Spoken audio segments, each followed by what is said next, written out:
Then Isaac called Jacob and blessed him, and charged him, You shall not take a wife from the daughters of Canaan.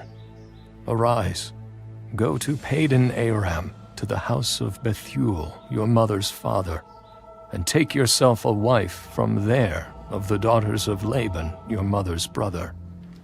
May God Almighty bless you, and make you fruitful and multiply you, that you may be an assembly of peoples, and give you the blessing of Abraham, to you and your descendants with you, that you may inherit the land in which you are a stranger, which God gave to Abraham.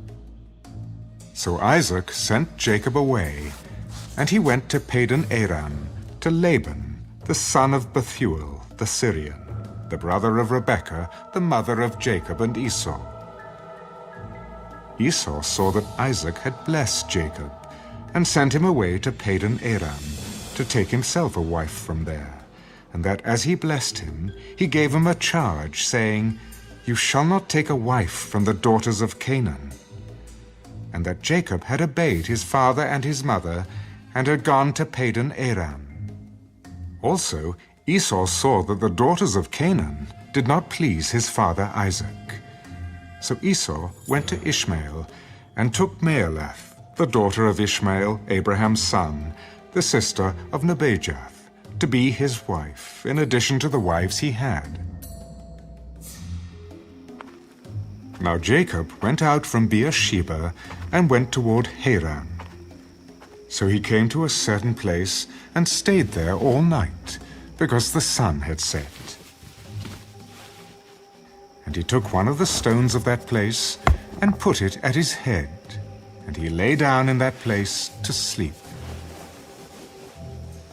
Then he dreamed, and behold, a ladder was set up on the earth, and its top reached to heaven, and there the angels of God were ascending and descending on it.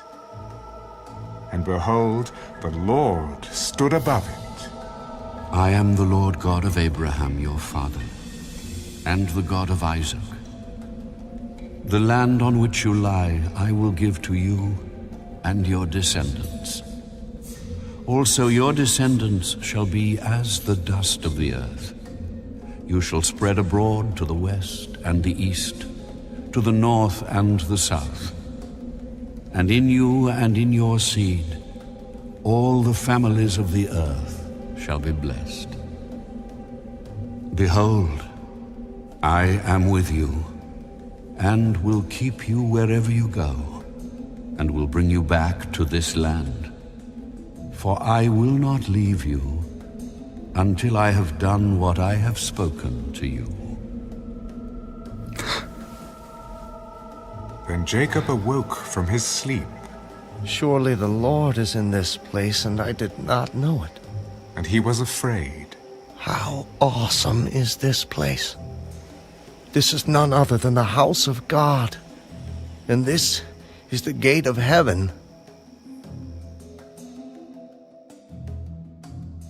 Then Jacob rose early in the morning, and took the stone that he had put at his head, set it up as a pillar, and poured oil on top of it. And he called the name of that place Bethel, but the name of that city had been Luz previously. Then Jacob made a vow. If God will be with me, and keep me in this way that I am going, and give me bread to eat, and clothing to put on, so that I come back to my father's house in peace, then the Lord shall be my God, and this stone which I have set as a pillar shall be God's house. And of all that you give me, I will surely give a tenth to you.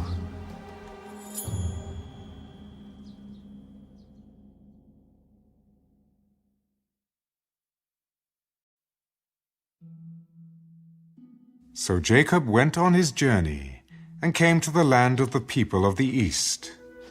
And he looked, and saw a well in the field, and behold, there were 3 flocks of sheep lying by it, for out of that well they watered the flocks. A large stone was on the well's mouth, Now all the flocks would be gathered there, and they would roll the stone from the well's mouth, water the sheep, and put the stone back in its place on the well's mouth. And Jacob said to them, My brethren, where are you from? We are from Haran. Do you know Laban, the son of Nahor? We know him.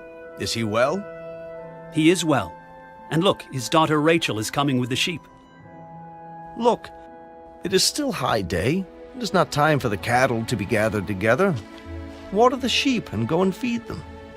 We cannot until all the flocks are gathered together, and they have rolled the stone from the well's mouth. Then we water the sheep. Now while he was still speaking with them, Rachel came with her father's sheep, for she was a shepherdess. And it came to pass, when Jacob saw Rachel, the daughter of Laban, his mother's brother, and the sheep of Laban, his mother's brother, that Jacob went near and rolled the stone from the well's mouth, and watered the flock of Laban, his mother's brother. Then Jacob kissed Rachel, and lifted up his voice, and wept. And Jacob told Rachel that he was her father's relative, and that he was Rebekah's son. So she ran and told her father.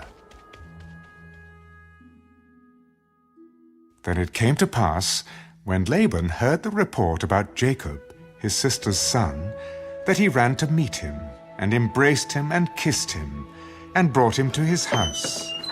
So he told Laban all these things.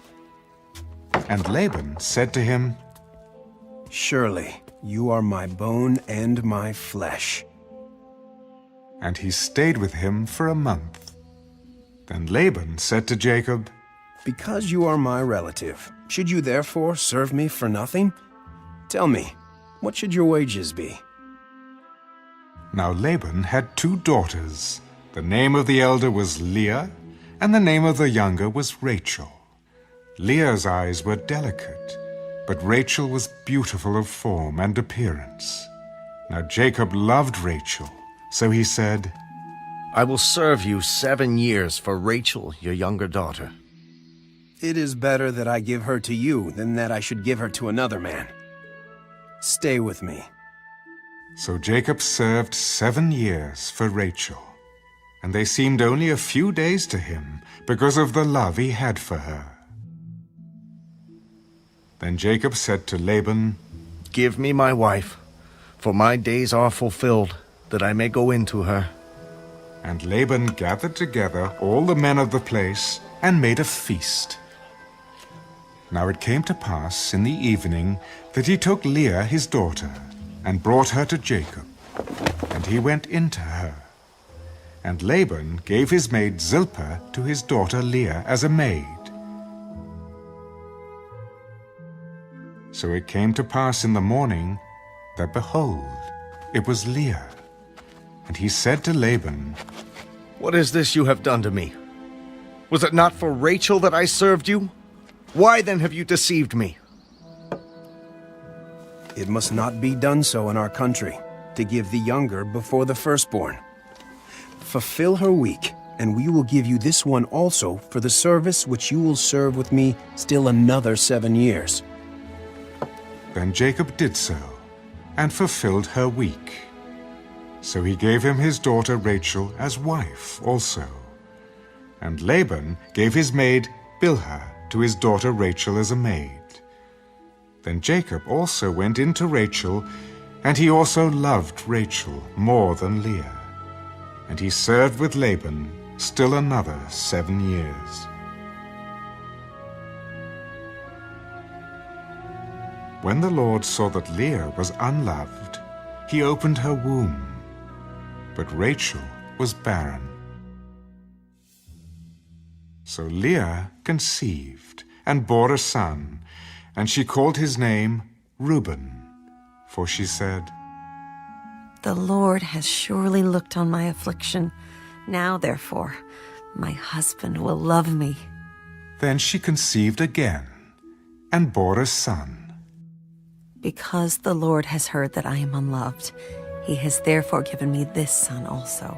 and she called his name Simeon. She conceived again and bore a son. Now this time my husband will become attached to me, because I have borne him 3 sons. Therefore his name was called Levi. And she conceived again and bore a son. Now I will praise the Lord. Therefore she called his name Judah. Then she stopped bearing.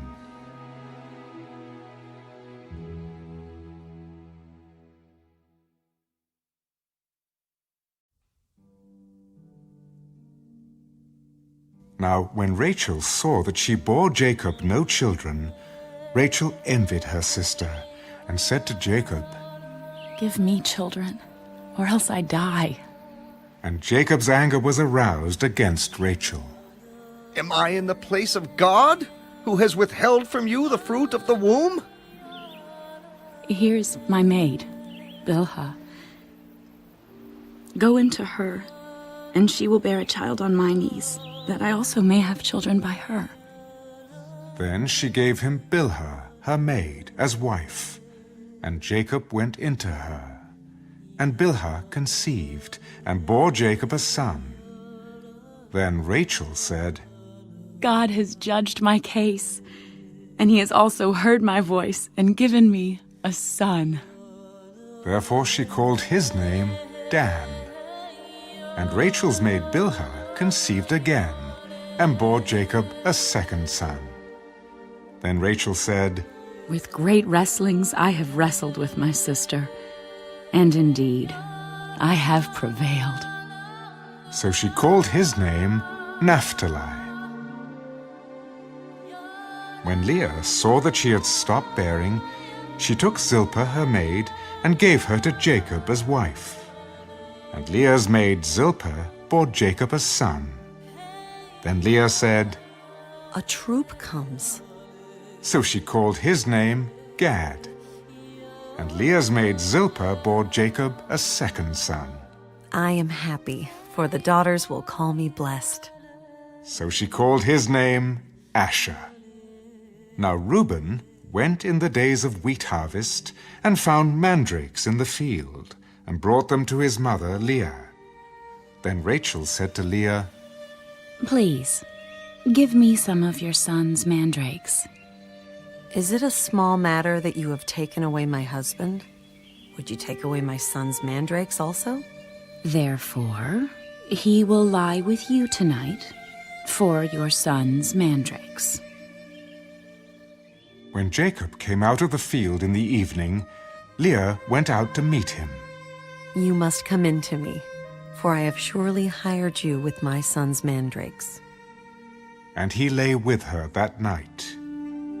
And God listened to Leah, and she conceived, and bore Jacob a fifth son. God has given me my wages, because I have given my maid to my husband. So she called his name Issachar. Then Leah conceived again, and bore Jacob a sixth son. God has endowed me with a good endowment. Now my husband will dwell with me, because I have borne him 6 sons. So she called his name Zebulun. Afterward she bore a daughter, and called her name Dinah. Then God remembered Rachel, and God listened to her, and opened her womb. And she conceived, and bore a son. God has taken away my reproach. So she called his name Joseph. The Lord shall add to me another son. And it came to pass, when Rachel had borne Joseph, that Jacob said to Laban, Send me away, that I may go to my own place and to my country. Give me my wives and my children for whom I have served you, and let me go. For you know my service, which I have done for you. Please, stay, if I have found favor in your eyes. For I have learned by experience that the Lord has blessed me for your sake. Name me your wages, and I will give it. You know how I have served you and how your livestock has been with me. For what you had before I came was little, and it has increased to a great amount. The Lord has blessed you since my coming. And now, when shall I also provide for my own house? What shall I give you? You shall not give me anything. If you will do this thing for me, I will again feed and keep your flocks. Let me pass through all your flock today, removing from there all the speckled and spotted sheep, and all the brown ones among the lambs, and the spotted and speckled among the goats, and these shall be my wages. So my righteousness will answer for me in time to come, when the subject of my wages comes before you. Every one that is not speckled and spotted among the goats, and brown among the lambs, will be considered stolen if it is with me. Oh, that it were according to your word.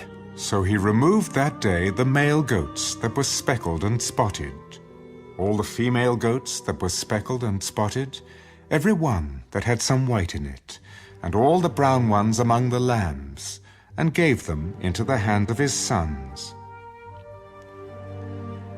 Then he put 3 days' journey between himself and Jacob, and Jacob fed the rest of Laban's flocks.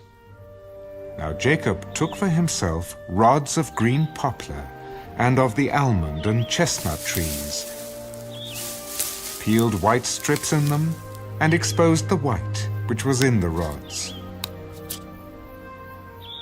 And the rods which he had peeled he set before the flocks in the gutters, in the watering troughs where the flocks came to drink, so that they should conceive when they came to drink. So the flocks conceived before the rods, and the flocks brought forth streaked, speckled, and spotted. Then Jacob separated the lambs, and made the flocks face toward the streaked, and all the brown in the flock of Laban. But he put his own flocks by themselves, and did not put them with Laban's flock. And it came to pass, whenever the stronger livestock conceived, that Jacob placed the rods before the eyes of the livestock in the gutters, that they might conceive among the rods. But when the flocks were feeble, he did not put them in. So the feebler were Laban's, and the stronger Jacob's. Thus the man became exceedingly prosperous, and had large flocks, female and male servants, and camels and donkeys.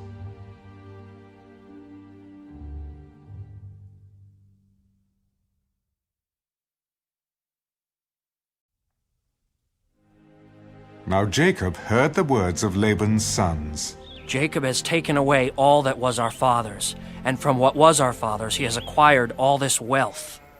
And Jacob saw the countenance of Laban, and indeed it was not favorable toward him as before. Then the Lord said to Jacob, Return to the land of your fathers and to your family, and I will be with you. So Jacob sent and called Rachel and Leah to the field, to his flock. I see your father's countenance, that it is not favorable toward me as before, but the God of my father has been with me. And you know that with all my might I have served your father, yet your father has deceived me and changed my wages 10 times. But God did not allow him to hurt me. If he said thus, the speckled shall be your wages, then all the flocks bore speckled. And if he said thus, the streaked shall be your wages, then all the flocks bore streaked. So God has taken away the livestock of your father and given them to me. And it happened at the time when the flocks conceived that I lifted my eyes and saw in a dream, and behold, the rams which leaped upon the flocks were streaked, speckled, and gray-spotted. Then the angel of God spoke to me in a dream, saying, Jacob. And I said, Here I am. And he said, Lift your eyes now and see, all the rams which leap on the flocks are streaked, speckled, and gray-spotted, for I have seen all that Laban is doing to you. I am the God of Bethel, where you anointed the pillar and where you made a vow to me. Now arise, get out of this land, and return to the land of your family." Then Rachel and Leah answered, Is there still any portion or inheritance for us in our father's house? Are we not considered strangers by him? For he has sold us and also completely consumed our money. For all these riches which God has taken from our father are really ours and our children's. Now then, whatever God has said to you, do it." Then Jacob rose and set his sons and his wives on camels. And he carried away all his livestock and all his possessions which he had gained, his acquired livestock which he had gained in Padan Aram, to go to his father Isaac in the land of Canaan. Now Laban had gone to shear his sheep, and Rachel had stolen the household idols that were her father's. And Jacob stole away, unknown to Laban the Syrian, in that he did not tell him that he intended to flee. So he fled with all that he had. He arose and crossed the river, and headed toward the mountains of Gilead. And Laban was told on the third day that Jacob had fled. Then he took his brethren with him, and pursued him for 7 days' journey. And he overtook him in the mountains of Gilead. But God had come to Laban the Syrian in a dream by night, and said to him, Be careful that you speak to Jacob neither good nor bad. So Laban overtook Jacob. Now Jacob had pitched his tent in the mountains, and Laban with his brethren pitched in the mountains of Gilead. And Laban said to Jacob, What have you done, that you have stolen away unknown to me, and carried away my daughters like captives taken with the sword? Why did you flee away secretly, and steal away from me and not tell me? For I might have sent you away with joy and songs, with timbrel and harp, and you did not allow me to kiss my sons and my daughters. Now you have done foolishly in so doing. It is in my power to do you harm.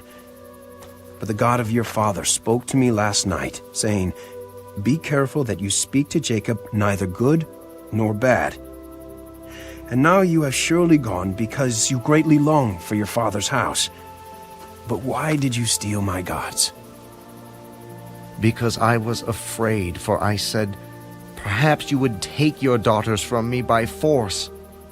With whomever you find your gods, do not let him live. In the presence of our brethren, identify what I have of yours and take it with you. For Jacob did not know that Rachel had stolen them.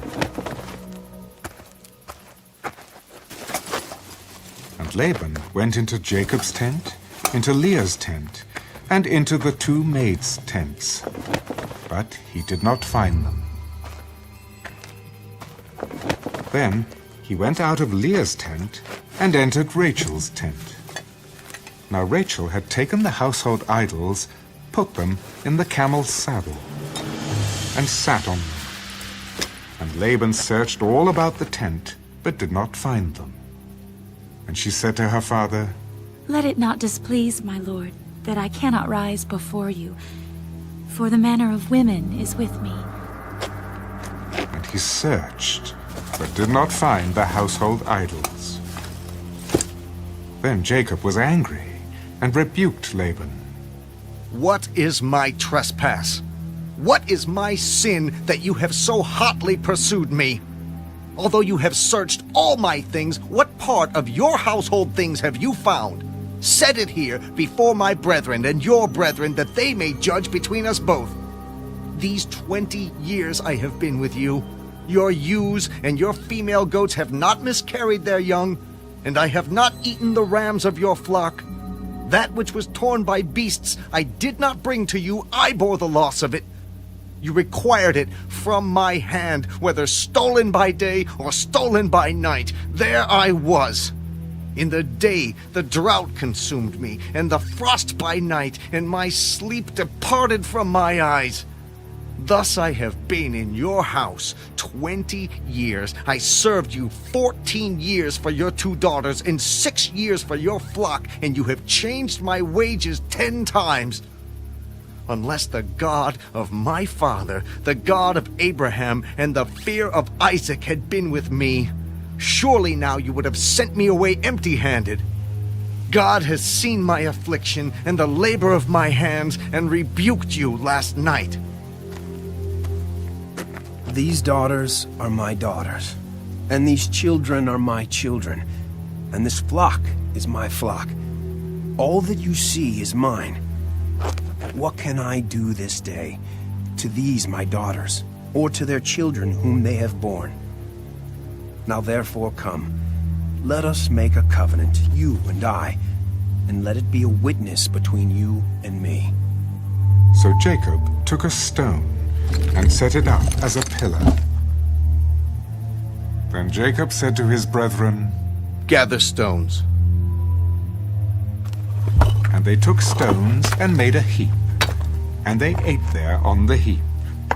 Laban called it Jegar-sahadutha, but Jacob called it Galeed. This heap is a witness between you and me this day. Therefore its name was called Galeed, also Mizpah, because he said, May the Lord watch between you and me, when we are absent one from another.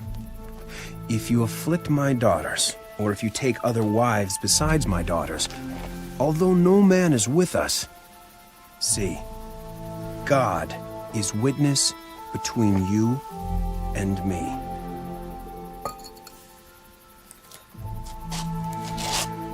Here is this heap, and here is this pillar, which I have placed between you and me. This heap is a witness, and this pillar is a witness, that I will not pass beyond this heap to you, and you will not pass beyond this heap and this pillar to me for harm. The God of Abraham, the God of Nahor, and the God of their father judge between us.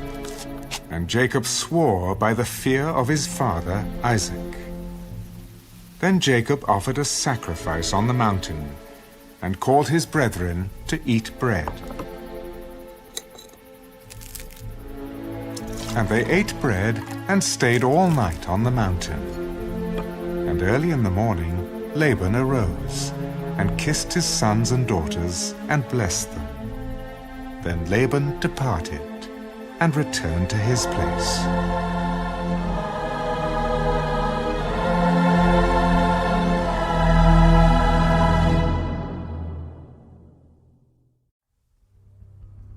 So Jacob went on his way, and the angels of God met him. When Jacob saw them, he said, This is God's camp. And he called the name of that place Mahanaim. Then Jacob sent messengers before him to Esau his brother in the land of Seir, the country of Edom. And he commanded them, Speak thus to my lord Esau. Thus your servant Jacob says, I have dwelt with Laban and stayed there until now. I have oxen, donkeys, flocks, and male and female servants, and I have sent to tell my lord, that I may find favor in your sight. Then the messengers returned to Jacob. We came to your brother Esau, and he also is coming to meet you, and 400 men are with him. So Jacob was greatly afraid and distressed, and he divided the people that were with him, and the flocks and herds and camels, into 2 companies. If Esau comes to the one company and attacks it, then the other company which is left will escape. O God of my father Abraham, and God of my father Isaac, the Lord who said to me, Return to your country and to your family, and I will deal well with you. I am not worthy of the least of all the mercies and of all the truth which you have shown your servant. For I crossed over this Jordan with my staff, and now I have become 2 companies. Deliver me, I pray, from the hand of my brother, from the hand of Esau, for I fear him, lest he come and attack me. The mother with the children, for you said, I will surely treat you well and make your descendants as the sand of the sea, which cannot be numbered for multitude. So he lodged there that same night, and took what came to his hand as a present for Esau his brother, 200 female goats and 20 male goats, 200 ewes and 20 rams, 30 milk camels with their colts, 40 cows and 10 bulls, 20 female donkeys and 10 foals. Then he delivered them to the hand of his servants, every drove by itself, and said to his servants, Pass over before me, and put some distance between successive droves. And he commanded the first one, When Esau my brother meets you and asks you, saying, To whom do you belong, and where are you going? Whose are these in front of you? Then you shall say, They are your servant, Jacob's. It is a present sent to my lord Esau, and behold, he also is behind us. So he commanded the second, the third, and all who followed the droves. In this manner you shall speak to Esau when you find him, and also say, Behold, your servant Jacob is behind us. I will appease him with the present that goes before me, and afterward I will see his face. Perhaps he will accept me. So the present went on over before him. But he himself lodged that night in the camp. And he arose that night, and took his 2 wives, his 2 female servants, and his 11 sons, and crossed over the ford of Jabbok. He took them, sent them over the brook, and sent over what he had.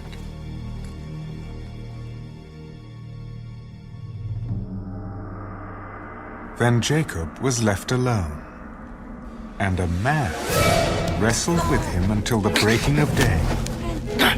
Now when he saw that he did not prevail against him, he touched the socket of his hip, and the socket of Jacob's hip was out of joint, as he wrestled with him.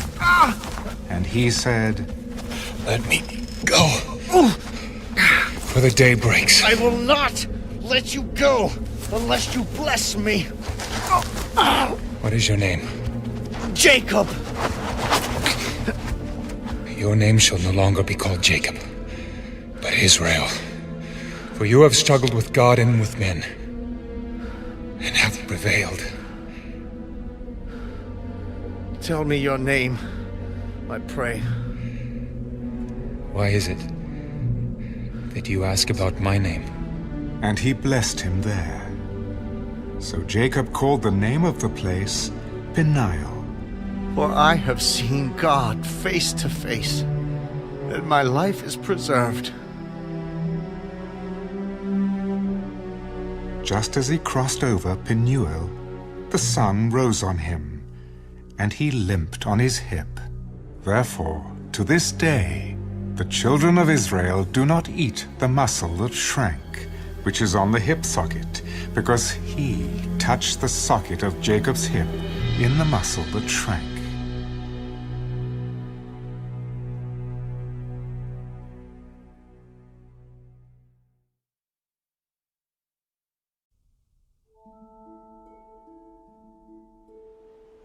Now Jacob lifted his eyes and looked, and there Esau was coming, and with him were 400 men. So he divided the children among Leah, Rachel, and the 2 maidservants. And he put the maidservants and their children in front, Leah and her children behind, and Rachel and Joseph last. Then he crossed over before them, and bowed himself to the ground 7 times, until he came near to his brother. But Esau ran to meet him, and embraced him, and fell on his neck, and kissed him, and they wept. And he lifted his eyes, and saw the women and children. Who are these with you? The children, whom God has graciously given your servant. Then the maidservants came near, they and their children, and bowed down. And Leah also came near with her children, and they bowed down. Afterward Joseph and Rachel came near, and they bowed down. What do you mean by all this company which I met? These are to find favor in the sight of my Lord. I have enough, my brother. Keep what you have for yourself. No, please. If I have now found favor in your sight, then receive my present from my hand, inasmuch as I have seen your face as though I had seen the face of God, and you were pleased with me. Please, take my blessing that is brought to you, because God has dealt graciously with me, and because I have enough. So he urged him, and he took it. Then Esau said, Let us take our journey. Let us go, and I will go before you. My Lord knows that the children are weak, and the flocks and herds which are nursing are with me. And if the men should drive them hard one day, all the flock will die. Please let my Lord go on ahead before his servant. I will lead on slowly, at a pace which the livestock that go before me and the children are able to endure, until I come to my Lord and see her. Now let me leave with you some of the people who are with me. What need is there? Let me find favor in the sight of my Lord. So Esau returned that day on his way to Seir. And Jacob journeyed to Succoth, built himself a house, and made booths for his livestock. Therefore the name of the place is called Succoth. Then Jacob came safely to the city of Shechem, which is in the land of Canaan, when he came from Padan Aram, and he pitched his tent before the city. And he bought the parcel of land where he had pitched his tent from the children of Hamor, Shechem's father, for 100 pieces of money. Then he erected an altar there, and called it El-Elohe Israel.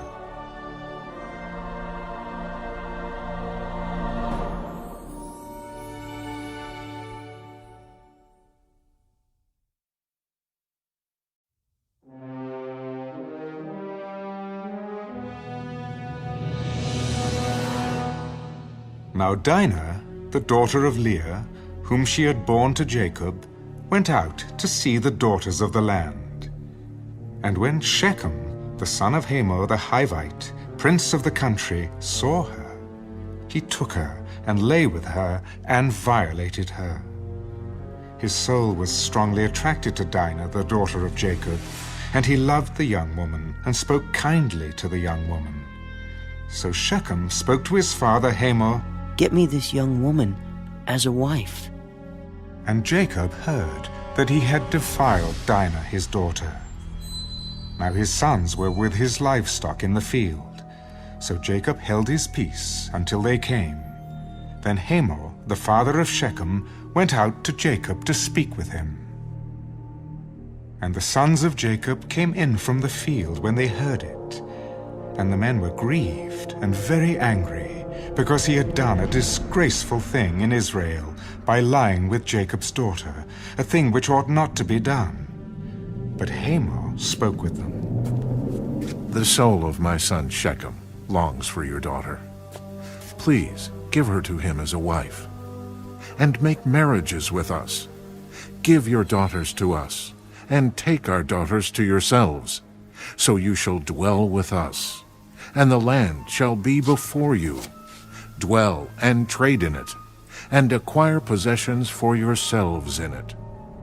Then Shechem said to her father and her brothers, Let me find favor in your eyes, and whatever you say to me I will give. Ask me ever so much dowry and gift, and I will give according to what you say to me. But give me the young woman as a wife. But the sons of Jacob answered Shechem and Hamor his father, and spoke deceitfully, because he had defiled Dinah their sister. We cannot do this thing, to give our sister to one who is uncircumcised, for that would be a reproach to us. But on this condition we will consent to you.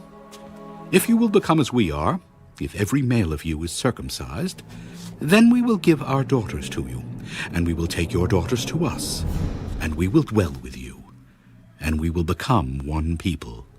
But if you will not heed us and be circumcised, then we will take our daughter and be gone.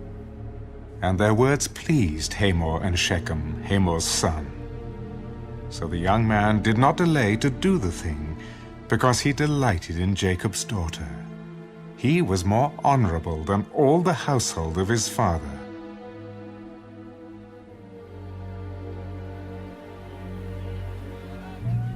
And Hamor and Shechem his son came to the gate of their city, and spoke with the men of their city. These men are at peace with us. Therefore, let them dwell in the land, and trade in it. For indeed, the land is large enough for them. Let us take their daughters to us as wives, and let us give them our daughters. Only on this condition will the men consent to dwell with us to be one people. If every male among us is circumcised, as they are circumcised, will not their livestock, their property, and every animal of theirs be ours? Only let us consent to them, and they will dwell with us. And all who went out of the gate of his city heeded Hamor and Shechem his son. Every male was circumcised, all who went out of the gate of his city. Now it came to pass on the third day, when they were in pain, that two of the sons of Jacob, Simeon and Levi, Dinah's brothers, each took his sword, and came boldly upon the city, and killed all the males. And they killed Hamor and Shechem his son with the edge of the sword, and took Dinah from Shechem's house, and went out. The sons of Jacob came upon the slain, and plundered the city, because their sister had been defiled. They took their sheep, their oxen, and their donkeys, what was in the city, and what was in the field, and all their wealth. All their little ones and their wives they took captive, and they plundered even all that was in the houses. Then Jacob said to Simeon and Levi, "You have troubled me by making me obnoxious among the inhabitants of the land, among the Canaanites and the Perizzites. And since I am few in number, they will gather themselves together against me and kill me. I shall be destroyed, my household and I." Should he treat our sister like a harlot?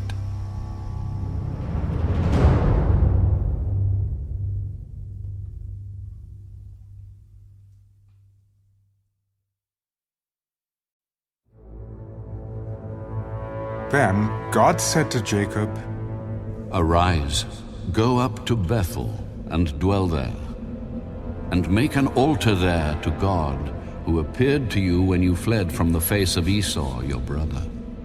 And Jacob said to his household and to all who were with him, "Put away the foreign gods that are among you. Purify yourselves and change your garments. Then let us arise and go up to Bethel, and I will make an altar there to God, who answered me in the day of my distress, and has been with me in the way which I have gone." So they gave Jacob all the foreign gods which were in their hands, and the earrings which were in their ears. And Jacob hid them under the terebinth tree, which was by Shechem. And they journeyed, and the terror of God was upon the cities that were all around them, and they did not pursue the sons of Jacob. So Jacob came to Luz, that is, Bethel, which is in the land of Canaan, he and all the people who were with him. And he built an altar there, and called the place El Bethel, because there God appeared to him when he fled from the face of his brother. Now Deborah, Rebekah's nurse, died, and she was buried below Bethel under the terebinth tree. So the name of it was called Allon Bacuth. Then God appeared to Jacob again, when he came from Padan Aram, and blessed him. Your name is Jacob. Your name shall not be called Jacob anymore, but Israel shall be your name. So he called his name Israel. I am God Almighty. Be fruitful and multiply. A nation and a company of nations shall proceed from you, and kings shall come from your body. The land which I gave Abraham and Isaac, I give to you, and to your descendants after you, I give this land.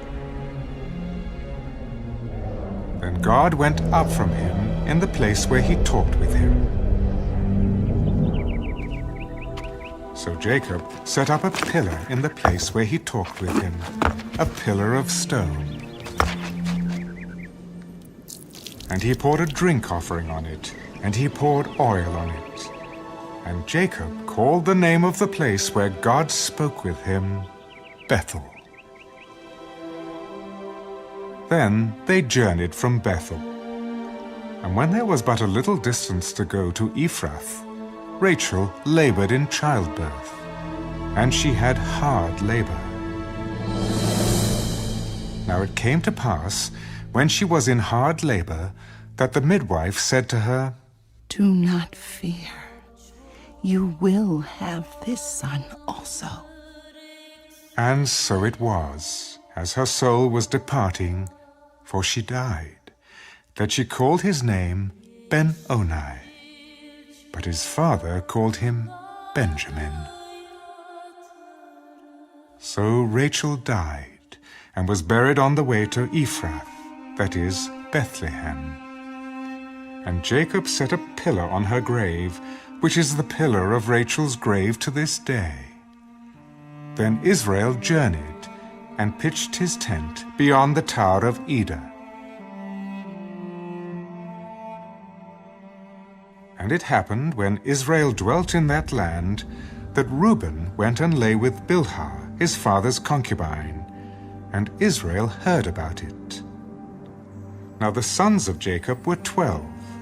The sons of Leah were Reuben, Jacob's firstborn, and Simeon, Levi, Judah, Issachar, and Zebulun. The sons of Rachel were Joseph and Benjamin.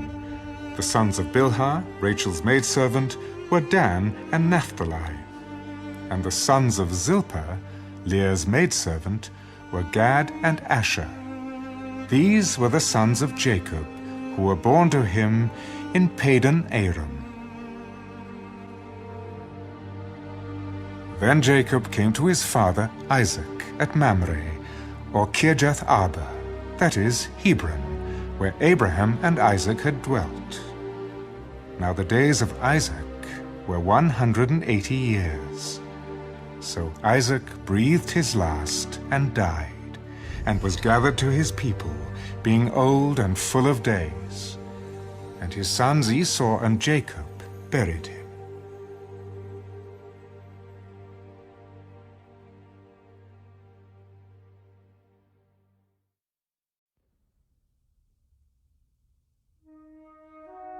Now this is the genealogy of Esau, who is Edom.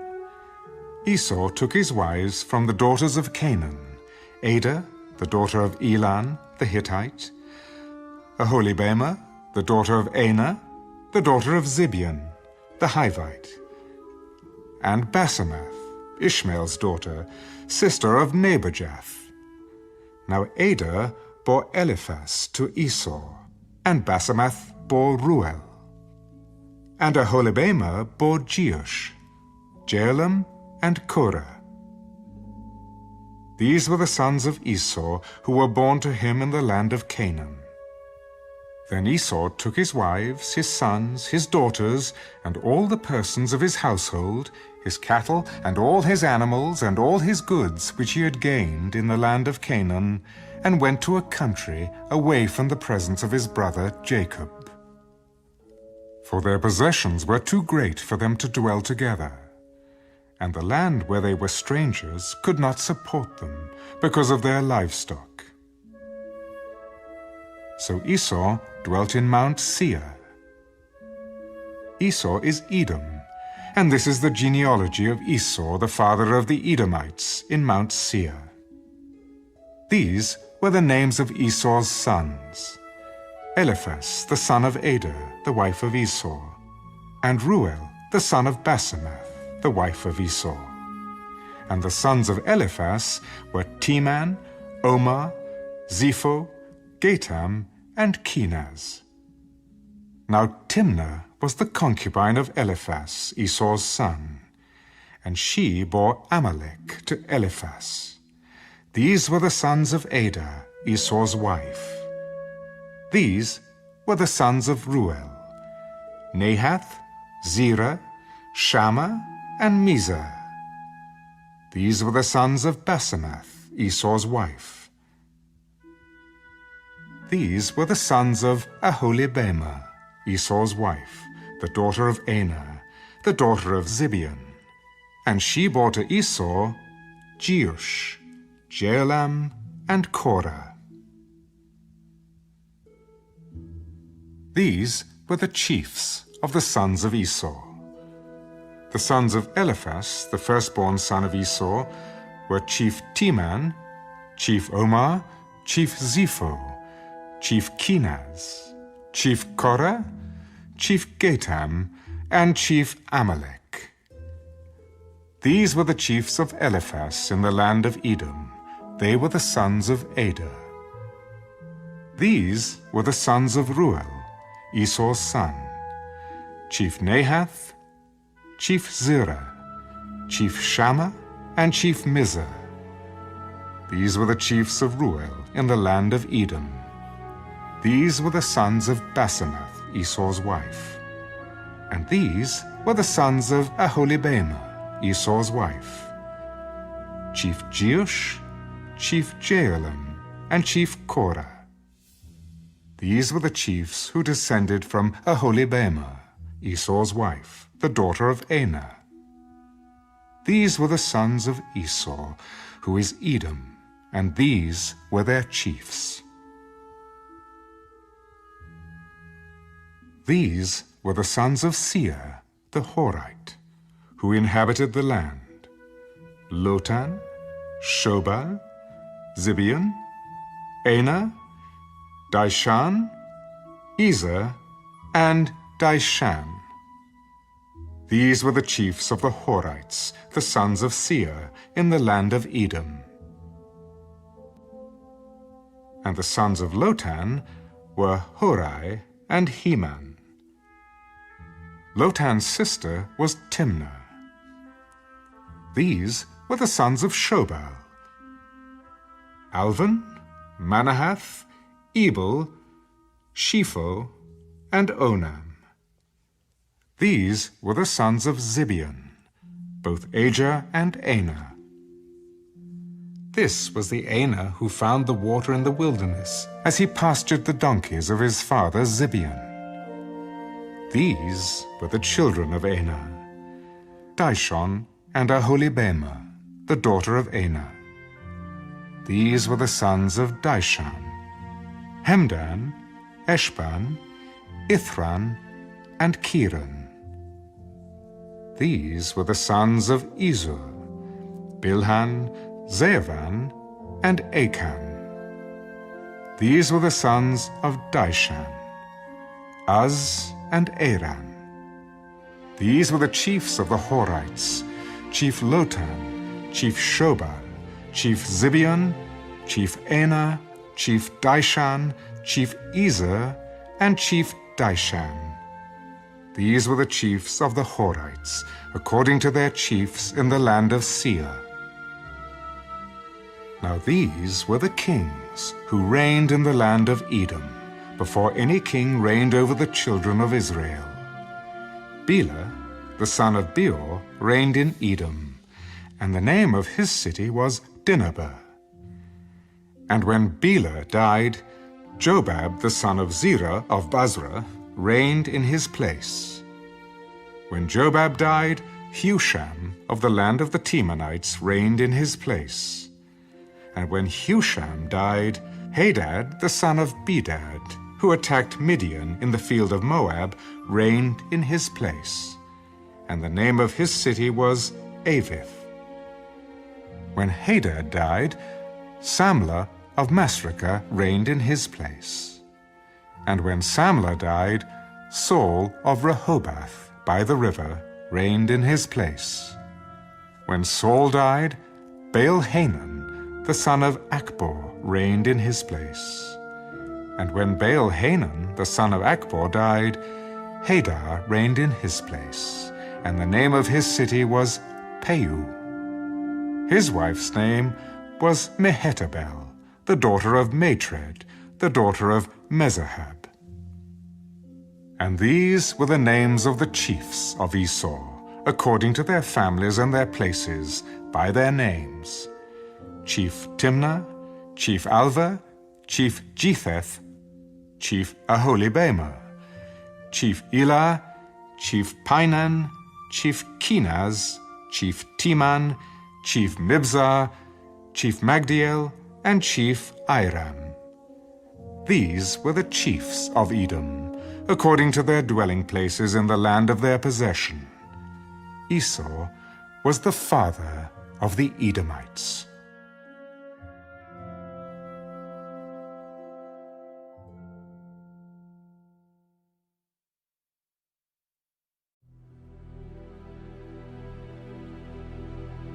Now Jacob dwelt in the land where his father was a stranger, in the land of Canaan.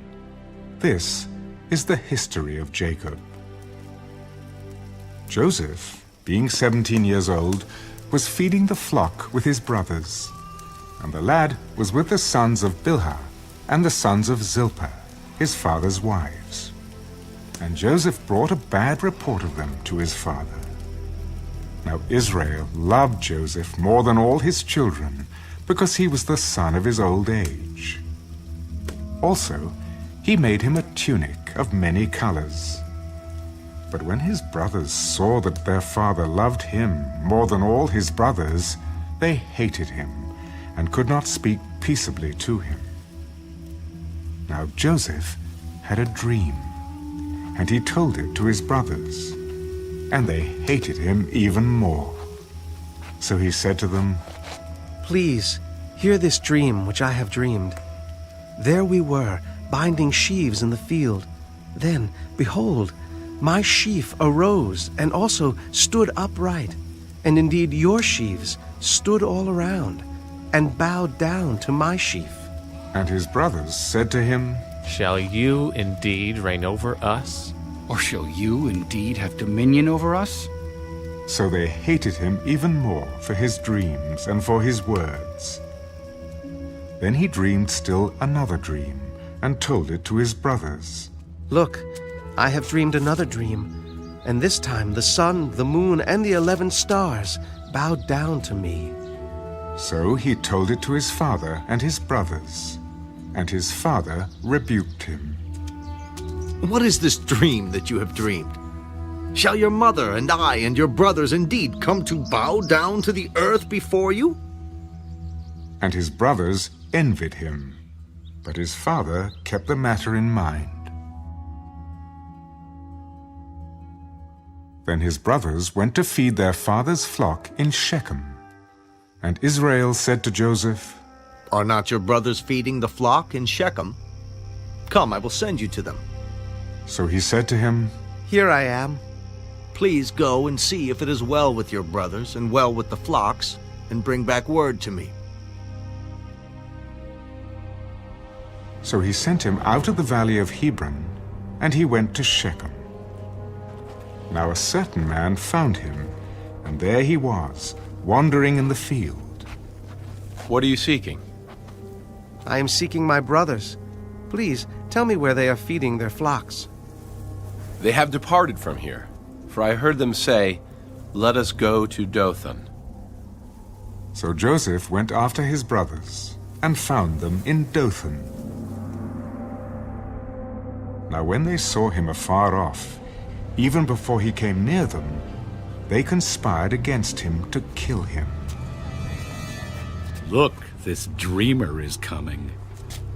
Come, therefore, let us now kill him and cast him into some pit, and we shall say, 'Some wild beast has devoured him.' We shall see what will become of his dreams." But Reuben heard it, and he delivered him out of their hands. "Let us not kill him. Shed no blood, but cast him into this pit which is in the wilderness, and do not lay a hand on him." That he might deliver him out of their hands, and bring him back to his father. So it came to pass, when Joseph had come to his brothers, that they stripped Joseph of his tunic, the tunic of many colors that was on him. Then they took him and cast him into a pit. And the pit was empty, there was no water in it. And they sat down to eat a meal. Then they lifted their eyes and looked, and there was a company of Ishmaelites coming from Gilead with their camels, bearing spices, balm, and myrrh, on their way to carry them down to Egypt. So Judah said to his brothers, "What profit is there if we kill our brother and conceal his blood? Come and let us sell him to the Ishmaelites, and let not our hand be upon him, for he is our brother and our flesh." And his brothers listened. Then Midianite traders passed by. So the brothers pulled Joseph up and lifted him out of the pit, and sold him to the Ishmaelites for 20 shekels of silver. And they took Joseph to Egypt. Then Reuben returned to the pit, and indeed Joseph was not in the pit, and he tore his clothes, and he returned to his brothers. "The lad is no more. And I, where shall I go?" So they took Joseph's tunic, killed a kid of the goats, and dipped the tunic in the blood. Then they sent the tunic of many colors, and they brought it to their father. "We have found this. Do you know whether it is your son's tunic or not?" And he recognized it. "It is my son's tunic. A wild beast has devoured him. Without doubt, Joseph is torn to pieces." Then Jacob tore his clothes, put sackcloth on his waist, and mourned for his son many days. And all his sons and all his daughters arose to comfort him, but he refused to be comforted. "For I shall go down into the grave to my son in mourning." Thus his father wept for him. Now the Midianites had sold him in Egypt to Potiphar, an officer of Pharaoh and captain of the guard.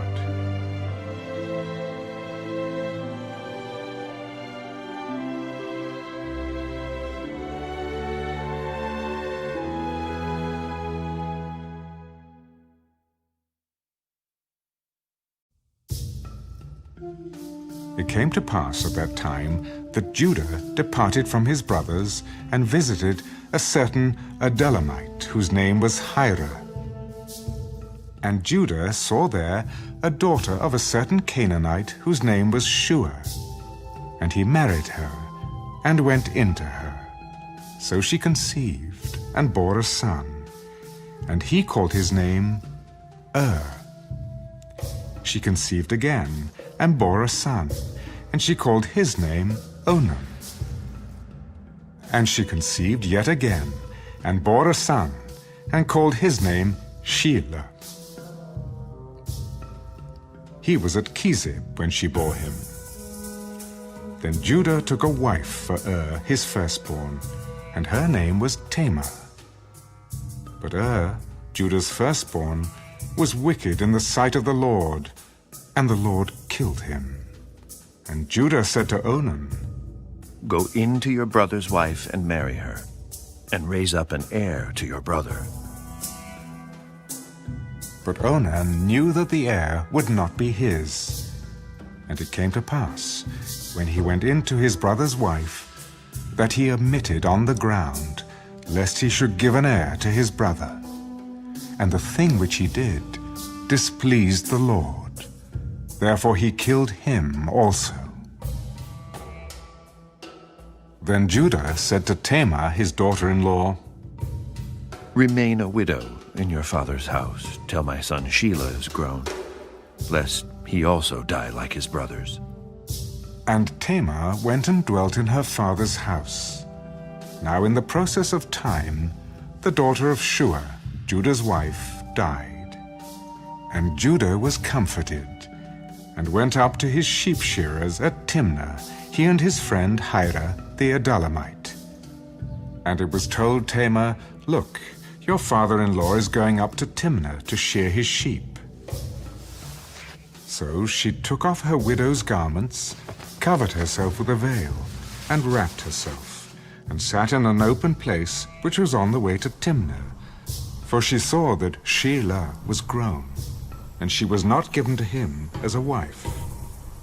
When Judah saw her, he thought she was a harlot, because she had covered her face. Then he turned to her by the way. Please let me come in to you. For he did not know that she was his daughter-in-law. What will you give me, that you may come in to me? I will send a young goat from the flock. Will you give me a pledge till you send it? What pledge shall I give you? Your signet and cord and your staff that is in your hand. Then he gave them to her, and went in to her, and she conceived by him. So she arose and went away, and laid aside her veil, and put on the garments of her widowhood. And Judah sent the young goat by the hand of his friend the Adullamite, to receive his pledge from the woman's hand. But he did not find her. Then he asked the men of that place, Where is the harlot who was openly by the roadside?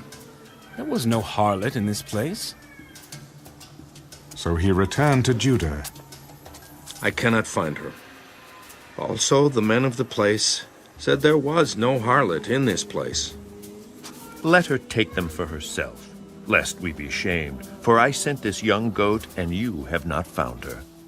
And it came to pass, about 3 months after, that Judah was told, Tamar, your daughter-in-law, has played the harlot. Furthermore, she is with child by harlotry.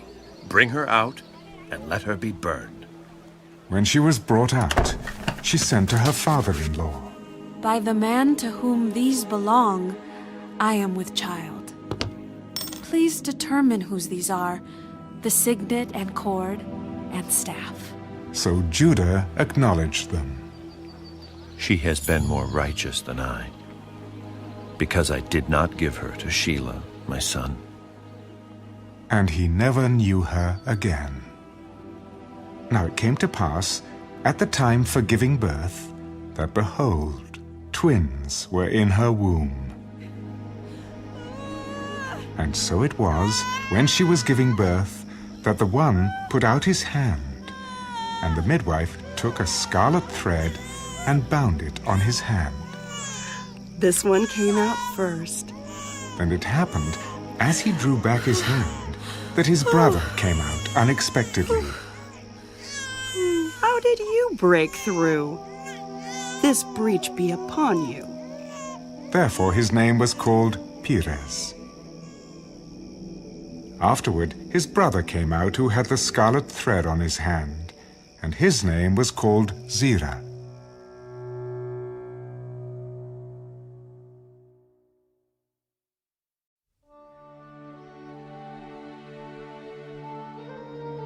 Now Joseph had been taken down to Egypt, and Potiphar, an officer of Pharaoh, captain of the guard, an Egyptian, bought him from the Ishmaelites who had taken him down there.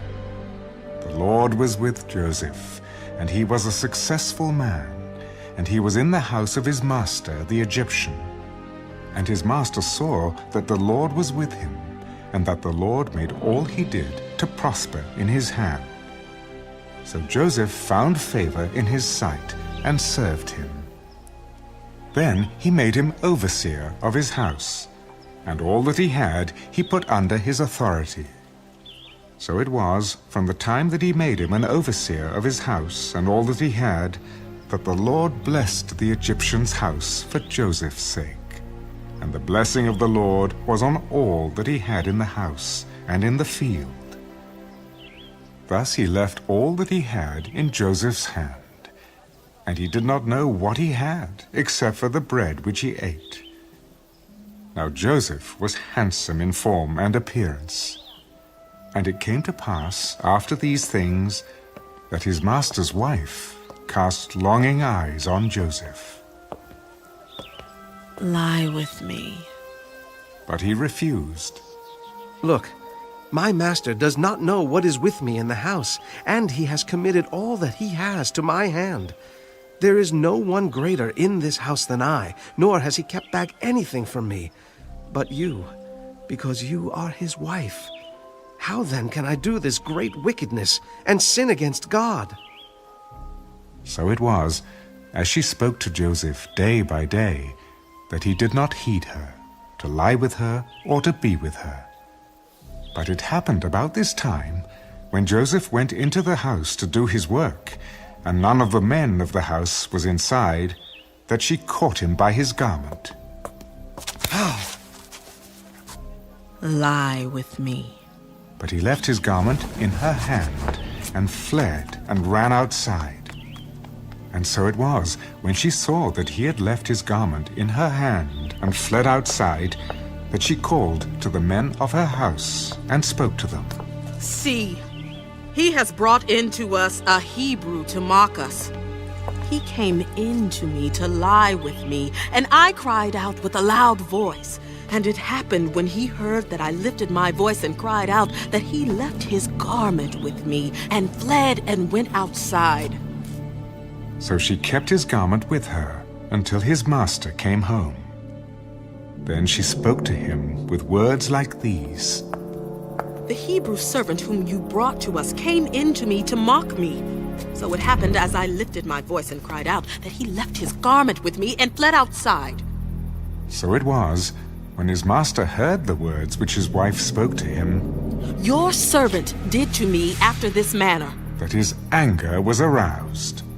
Then Joseph's master took him and put him into the prison, a place where the king's prisoners were confined. And he was there in the prison. But the Lord was with Joseph and showed him mercy, and he gave him favor in the sight of the keeper of the prison. And the keeper of the prison committed to Joseph's hand all the prisoners who were in the prison. Whatever they did there, it was his doing.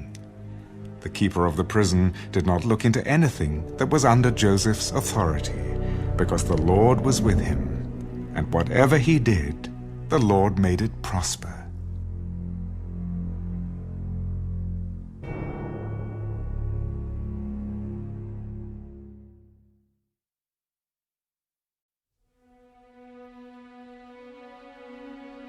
It came to pass after these things that the butler and the baker of the king of Egypt offended their lord, the king of Egypt. And Pharaoh was angry with his two officers, the chief butler and the chief baker.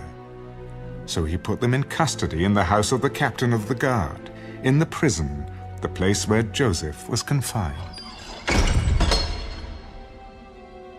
And the captain of the guard charged Joseph with them, and he served them. So they were in custody for a while. Then the butler and the baker of the king of Egypt, who were confined in the prison, had a dream. Both of them, each man's dream in one night, and each man's dream with its own interpretation. And Joseph came into them in the morning and looked at them, and saw that they were sad. So he asked Pharaoh's officers, who were with him in the custody of his lord's house, Why do you look so sad today? We each have had a dream, and there is no interpreter of it. Do not interpretations belong to God? Tell them to me, please. Then the chief butler told his dream to Joseph. Behold, in my dream a vine was before me, and in the vine were 3 branches. It was as though it budded, its blossoms shot forth, and its clusters brought forth ripe grapes. Then Pharaoh's cup was in my hand, and I took the grapes and pressed them into Pharaoh's cup, and placed the cup in Pharaoh's hand. This is the interpretation of it. The 3 branches are 3 days. Now within 3 days, Pharaoh will lift up your head and restore you to your place, and you will put Pharaoh's cup in his hand according to the former manner when you were his butler. But remember me when it is well with you, and please show kindness to me. Make mention of me to Pharaoh, and get me out of this house. For indeed I was stolen away from the land of the Hebrews, and also I have done nothing here that they should put me into the dungeon. When the chief baker saw that the interpretation was good, he said to Joseph, I also was in my dream, and there were 3 white baskets on my head.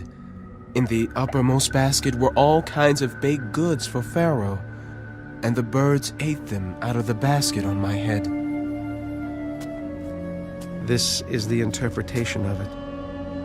The 3 baskets are 3 days. Within 3 days, Pharaoh will lift off your head from you and hang you on a tree, and the birds will eat your flesh from you. Now it came to pass on the 3rd day, which was Pharaoh's birthday, that he made a feast for all his servants. And he lifted up the head of the chief butler and of the chief baker among his servants. Then he restored the chief butler to his butlership again, and he placed the cup in Pharaoh's hand. But he hanged the chief baker, as Joseph had interpreted to them. Yet the chief butler did not remember Joseph, but forgot him.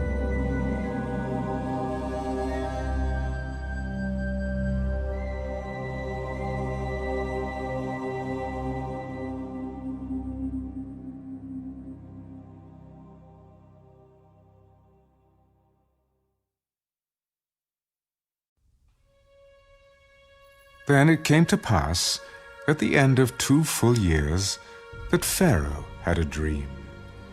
And behold, he stood by the river. Suddenly there came up out of the river 7 cows, fine-looking and fat, and they fed in the meadow. Then behold, 7 other cows came up after them out of the river, ugly and gaunt, and stood by the other cows on the bank of the river. And the ugly and gaunt cows ate up the 7 fine-looking and fat cows.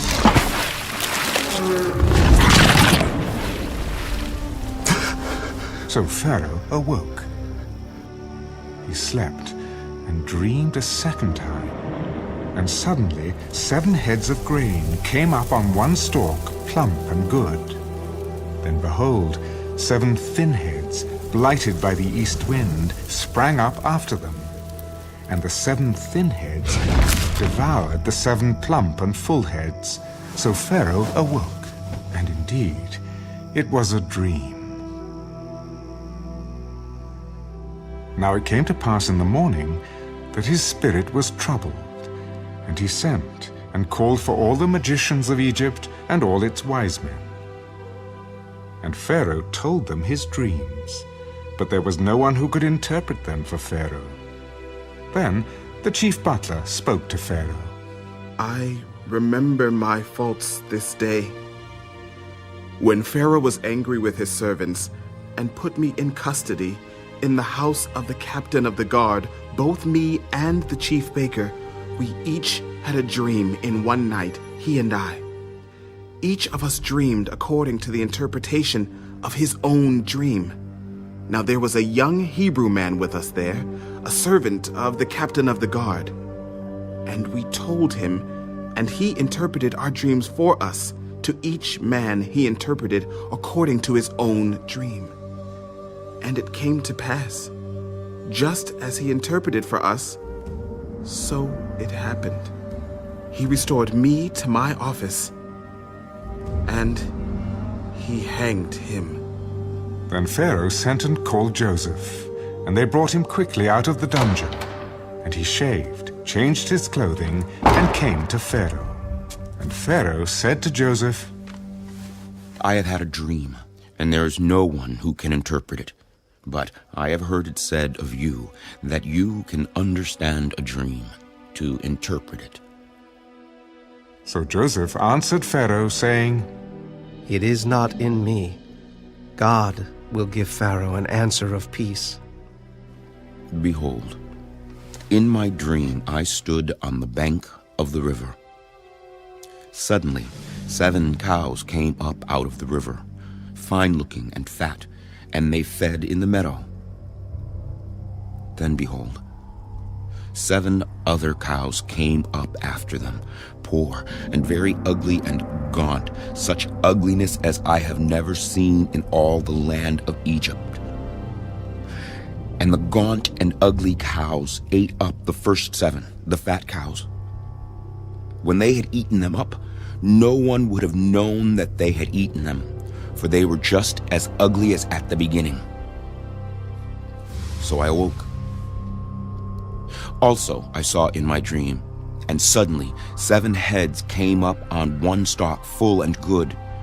Then, behold, 7 heads, withered, thin, and blighted by the east wind, sprang up after them. And the thin heads devoured the 7 good heads. So I told this to the magicians, but there was no one who could explain it to me. The dreams of Pharaoh are one. God has shown Pharaoh what he is about to do. The 7 good cows are 7 years, and the 7 good heads are 7 years. The dreams are one. And the 7 thin and ugly cows which came up after them are 7 years. And the 7 empty heads blighted by the east wind are 7 years of famine. This is the thing which I have spoken to Pharaoh. God has shown Pharaoh what he is about to do. Indeed, 7 years of great plenty will come throughout all the land of Egypt. But after them, 7 years of famine will arise, and all the plenty will be forgotten in the land of Egypt, and the famine will deplete the land. So the plenty will not be known in the land because of the famine following, for it will be very severe. And the dream was repeated to Pharaoh twice, because the thing is established by God, and God will shortly bring it to pass. Now, therefore, let Pharaoh select a discerning and wise man, and set him over the land of Egypt.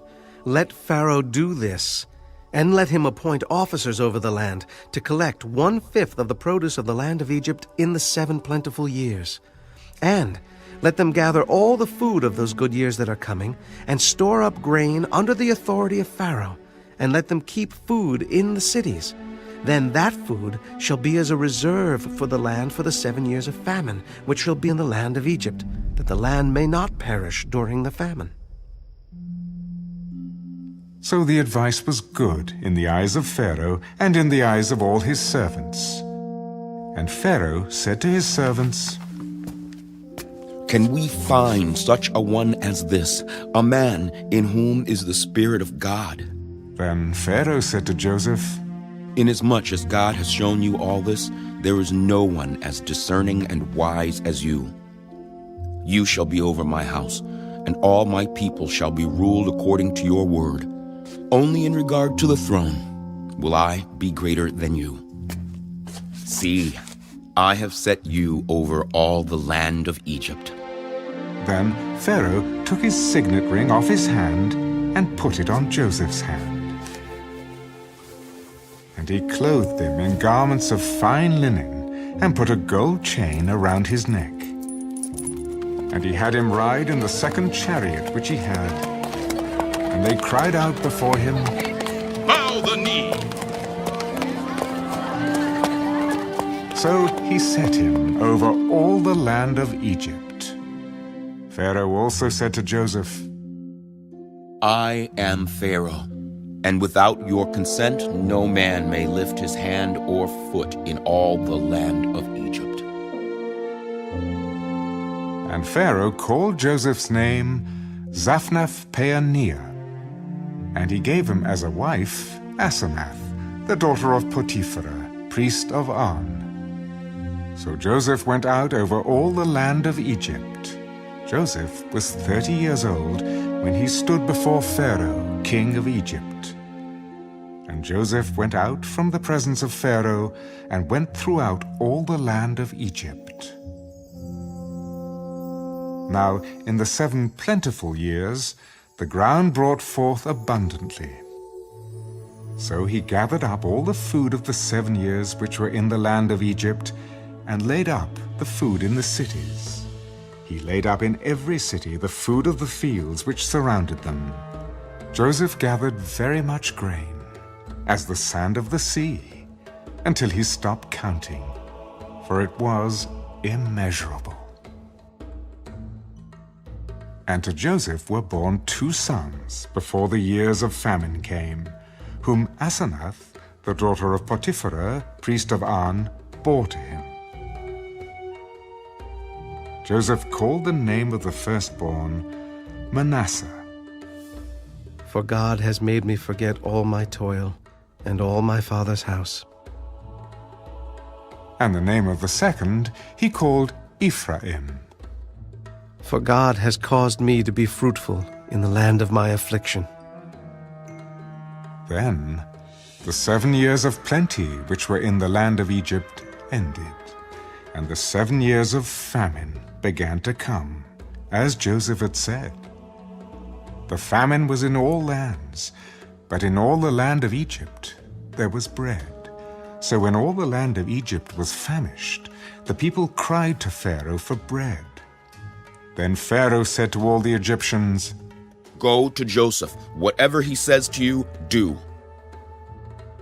The famine was over all the face of the earth, and Joseph opened all the storehouses and sold to the Egyptians.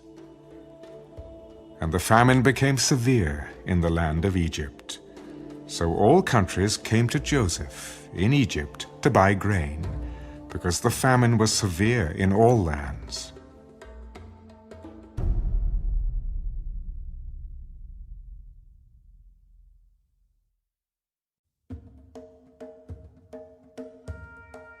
When Jacob saw that there was grain in Egypt, Jacob said to his sons, Why do you look at one another?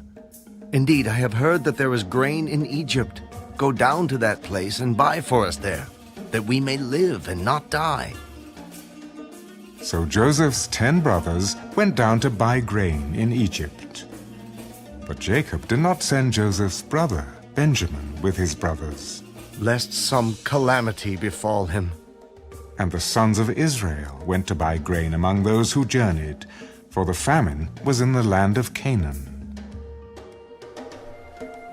Now Joseph was governor over the land, and it was he who sold to all the people of the land.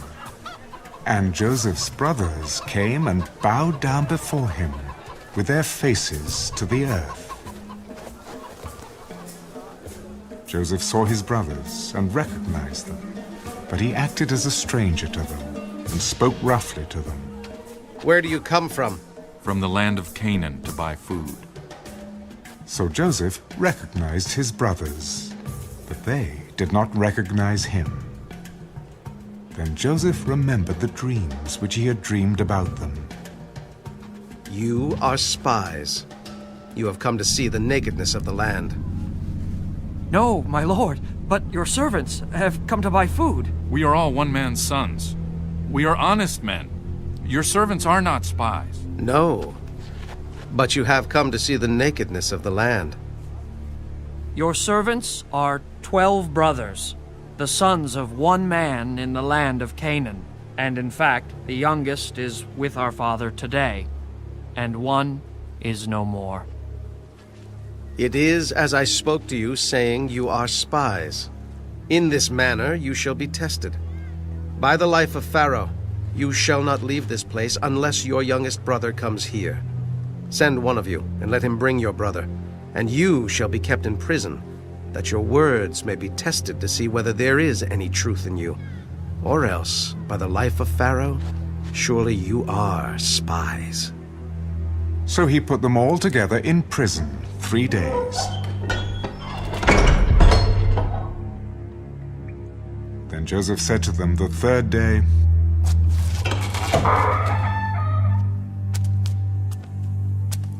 "Do this and live, for I fear God. If you are honest men, let one of your brothers be confined to your prison house. But you, go and carry grain for the famine of your houses, and bring your youngest brother to me, so your words will be verified, and you shall not die." And they did so. Then they said to one another, "We are truly guilty concerning our brother, for we saw the anguish of his soul when he pleaded with us, and we would not hear. Therefore, this distress has come upon us." And Reuben answered them, "Did I not speak to you, saying, 'Do not sin against the boy,' and you would not listen? Therefore, behold, his blood is now required of us." But they did not know that Joseph understood them, for he spoke to them through an interpreter. And he turned himself away from them and wept. Then he returned to them again and talked with them. And he took Simeon from them and bound him before their eyes. Then Joseph gave a command to fill their sacks with grain, to restore every man's money to his sack, and to give them provisions for the journey. Thus he did for them. So they loaded their donkeys with the grain and departed from there.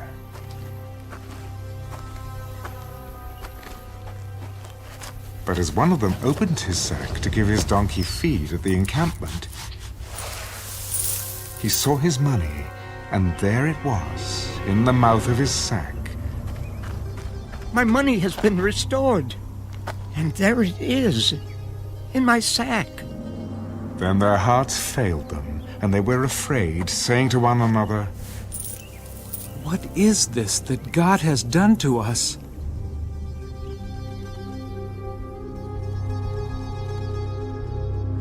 Then they went to Jacob their father in the land of Canaan and told him all that had happened to them. The man who is lord of the land spoke roughly to us and took us for spies of the country. But we said to him, "We are honest men. We are not spies. We are 12 brothers, sons of our father. One is no more, and the youngest is with our father this day in the land of Canaan." Then the man, the lord of the country, said to us, "By this I will know that you are honest men. Leave one of your brothers here with me. Take food for the famine of your households, and be gone. And bring your youngest brother to me, so I shall know that you are not spies, but that you are honest men. I will grant your brother to you, and you may trade in the land." Then it happened as they emptied their sacks, that surprisingly, each man's bundle of money was in his sack. And when they and their father saw the bundles of money, they were afraid. And Jacob their father said to them, "You have bereaved me. Joseph is no more, Simeon is no more, and you want to take Benjamin. All these things are against me." Then Reuben spoke to his father. "Kill my 2 sons if I do not bring him back to you. Put him in my hands, and I will bring him back to you." "My son shall not go down with you, for his brother is dead, and he is left alone. If any calamity should befall him along the way in which you go, then you would bring down my gray hair with sorrow to the grave."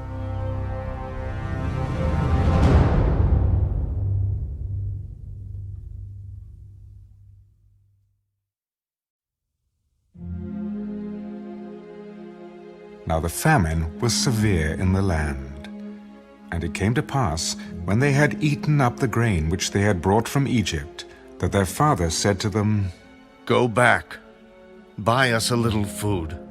But Judah spoke to him, "The man solemnly warned us, saying, 'You shall not see my face, unless your brother is with you.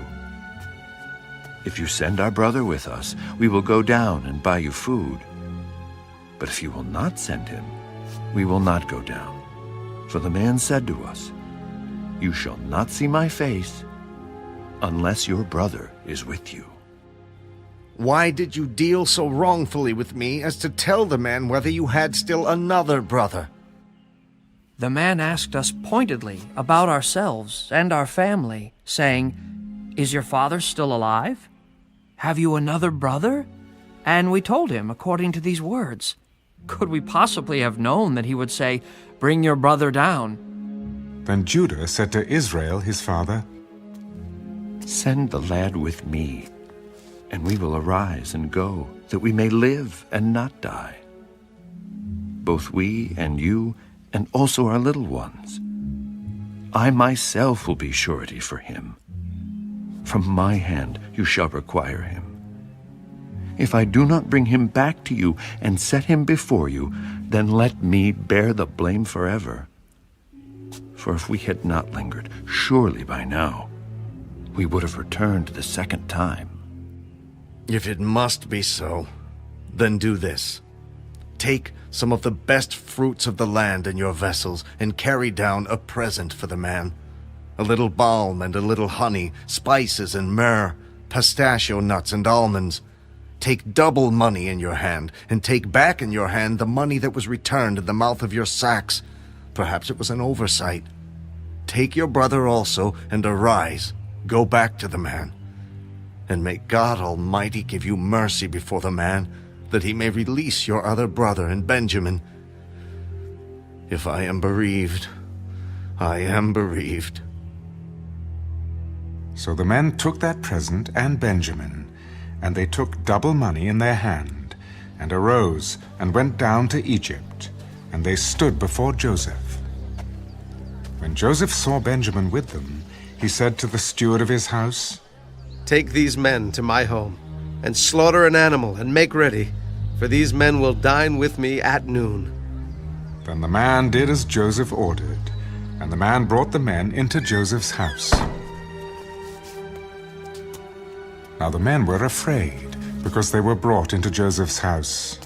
It is because of the money, which was returned in our sacks the first time, that we are brought in, so that he may make a case against us and seize us, to take us as slaves with our donkeys. When they drew near to the steward of Joseph's house, they talked with him at the door of the house.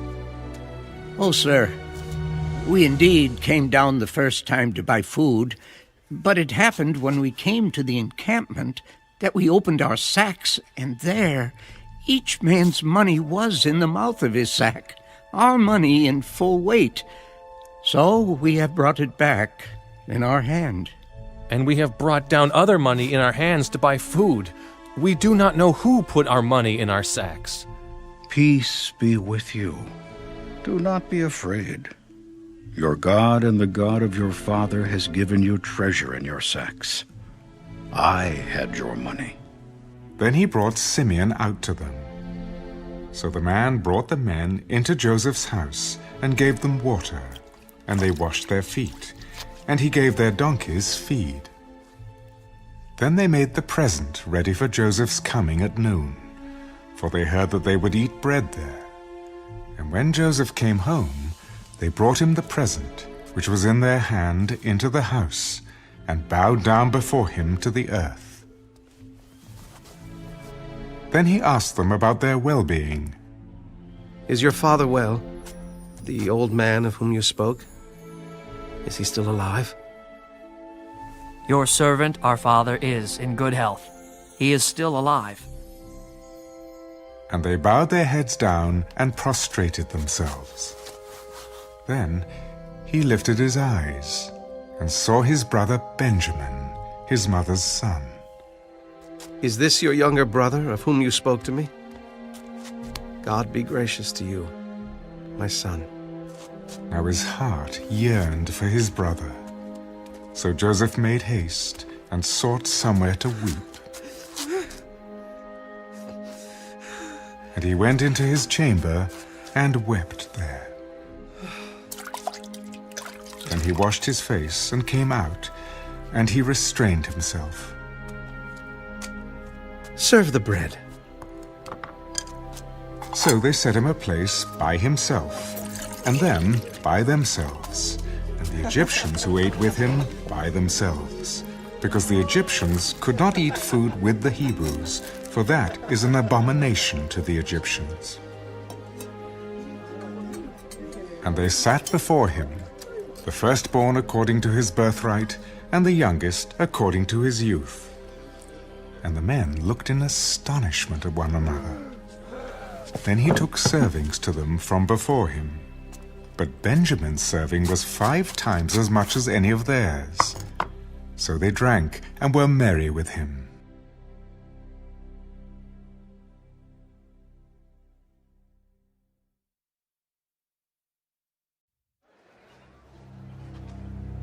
And he commanded the steward of his house, Fill the men's sacks with food, as much as they can carry, and put each man's money in the mouth of his sack. Also, put my cup, the silver cup, in the mouth of the sack of the youngest and his grain money. So he did, according to the word that Joseph had spoken. As soon as the morning dawned, the men were sent away, they and their donkeys. When they had gone out of the city, and were not yet far off, Joseph said to his steward, Get up, follow the men, and when you overtake them, say to them, Why have you repaid evil for good? Is not this the one from which my lord drinks, and with which he indeed practices divination? You have done evil in so doing. So he overtook them, and he spoke to them these same words. And they said to him, Why does my lord say these words? Far be it from us that your servants should do such a thing. Look, we brought back to you from the land of Canaan the money which we found in the mouth of our sacks. How then could we steal silver or gold from your lord's house?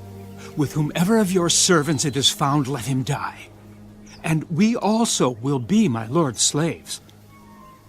No, also let it be according to your words. He with whom it is found shall be my slave, and you shall be blameless. Then each man speedily let down his sack to the ground, and each opened his sack. So he searched. He began with the oldest and left off with the youngest. And the cup was found in Benjamin's sack. Then they tore their clothes, and each man loaded his donkey and returned to the city. So Judah and his brothers came to Joseph's house, and he was still there, and they fell before him on the ground. And Joseph said to them, What deed is this you have done? Did you not know that such a man as I can certainly practice divination? Then Judah said, What shall we say to my lord?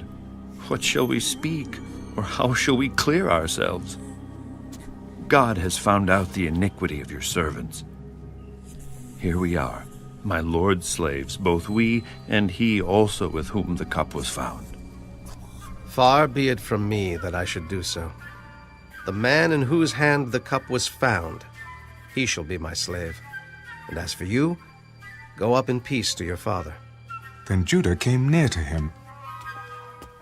O my lord, please let your servant speak a word in my lord's hearing, and do not let your anger burn against your servant, for you are even like Pharaoh. My lord asked his servants, saying, Have you a father or a brother? And we said to my lord, We have a father, an old man, and a child of his old age who is young. His brother is dead, and he alone is left of his mother's children, and his father loves him. Then you said to your servants, Bring him down to me, that I may set my eyes on him. And we said to my lord, The lad cannot leave his father, for if he should leave his father would die. But you said to your servants, Unless your youngest brother comes down with you, you shall see my face no more. So it was, when we went up to your servant my father, that we told him the words of my lord. And our father said, Go back and buy us a little food. But we said, We cannot go down. If our youngest brother is with us, then we will go down. For we may not see the man's face unless our youngest brother is with us. Then your servant, my father, said to us, You know that my wife bore me 2 sons. And the one went out from me, and I said, Surely he is torn to pieces, and I have not seen him since. But if you take this one also from me, and calamity befalls him, you shall bring down my gray hair with sorrow to the grave. Now, therefore, when I come to your servant my father, and the lad is not with us, since his life is bound up in the lad's life, it will happen, when he sees that the lad is not with us, that he will die. So your servants will bring down the gray hair of your servant our father with sorrow to the grave. For your servant became surety for the lad to my father, saying, If I do not bring him back to you, then I shall bear the blame before my father forever. Now, therefore, please, let your servant remain instead of the lad as a slave to my lord, and let the lad go up with his brothers. For how shall I go up to my father if the lad is not with me, lest perhaps I see the evil that would come upon my father?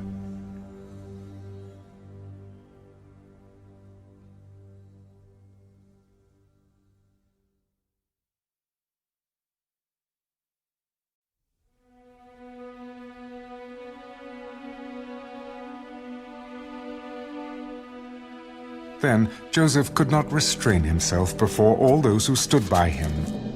Make everyone go out from me. So no one stood with him while Joseph made himself known to his brothers. And he wept aloud, and the Egyptians and the house of Pharaoh heard it. Then Joseph said to his brothers, I am Joseph. Does my father still live? But his brothers could not answer him, for they were dismayed in his presence. Please, come near to me. So they came near.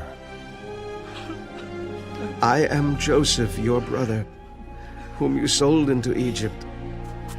But now do not therefore be grieved or angry with yourselves because you sold me here.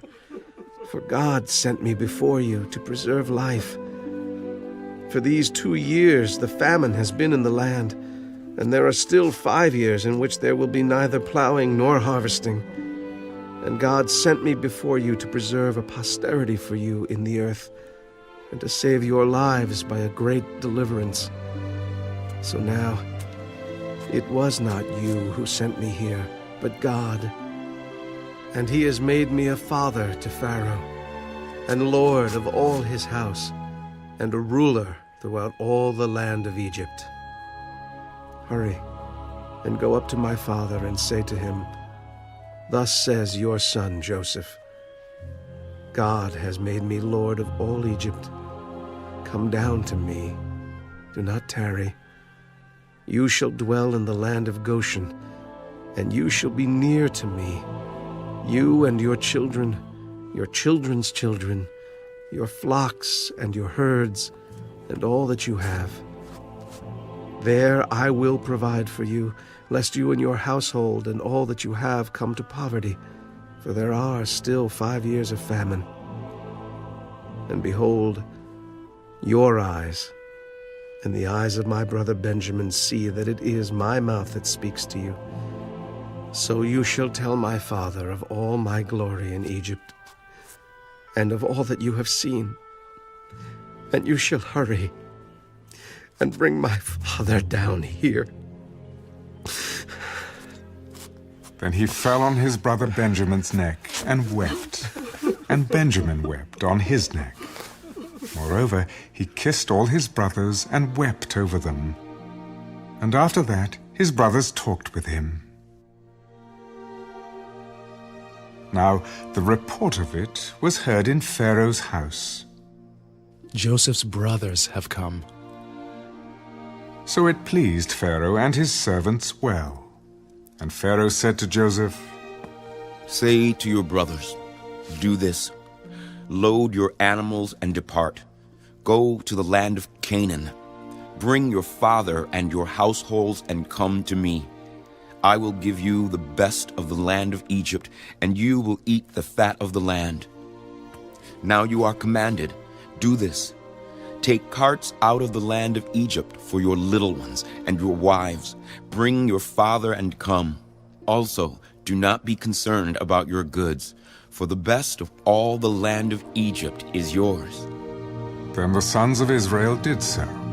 And Joseph gave them carts according to the command of Pharaoh, and he gave them provisions for the journey. He gave to all of them, to each man, changes of garments. But to Benjamin he gave 300 pieces of silver and 5 changes of garments.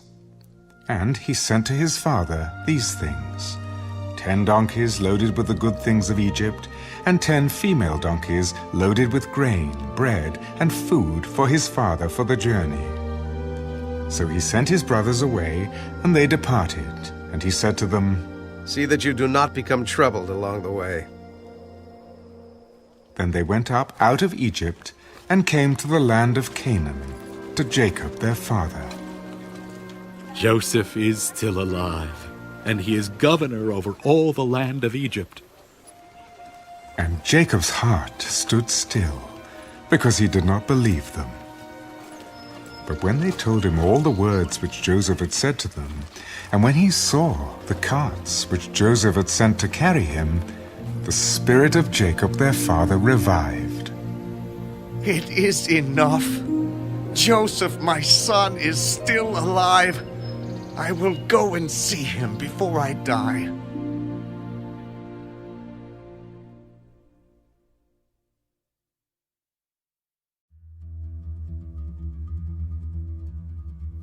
So Israel took his journey with all that he had, and came to Beersheba, and offered sacrifices to the God of his father Isaac. Then God spoke to Israel in the visions of the night. Jacob, Jacob. Here I am. I am God, the God of your father. Do not fear to go down to Egypt, for I will make of you a great nation there. I will go down with you to Egypt, and I will also surely bring you up again. And Joseph will put his hand on your eyes. Then Jacob arose from Beersheba, and the sons of Israel carried their father Jacob, their little ones, and their wives in the carts which Pharaoh had sent to carry him. So they took their livestock and their goods, which they had acquired in the land of Canaan, and went to Egypt, Jacob and all his descendants with him, his sons and his sons' sons, his daughters and his sons' daughters, and all his descendants he brought with him to Egypt.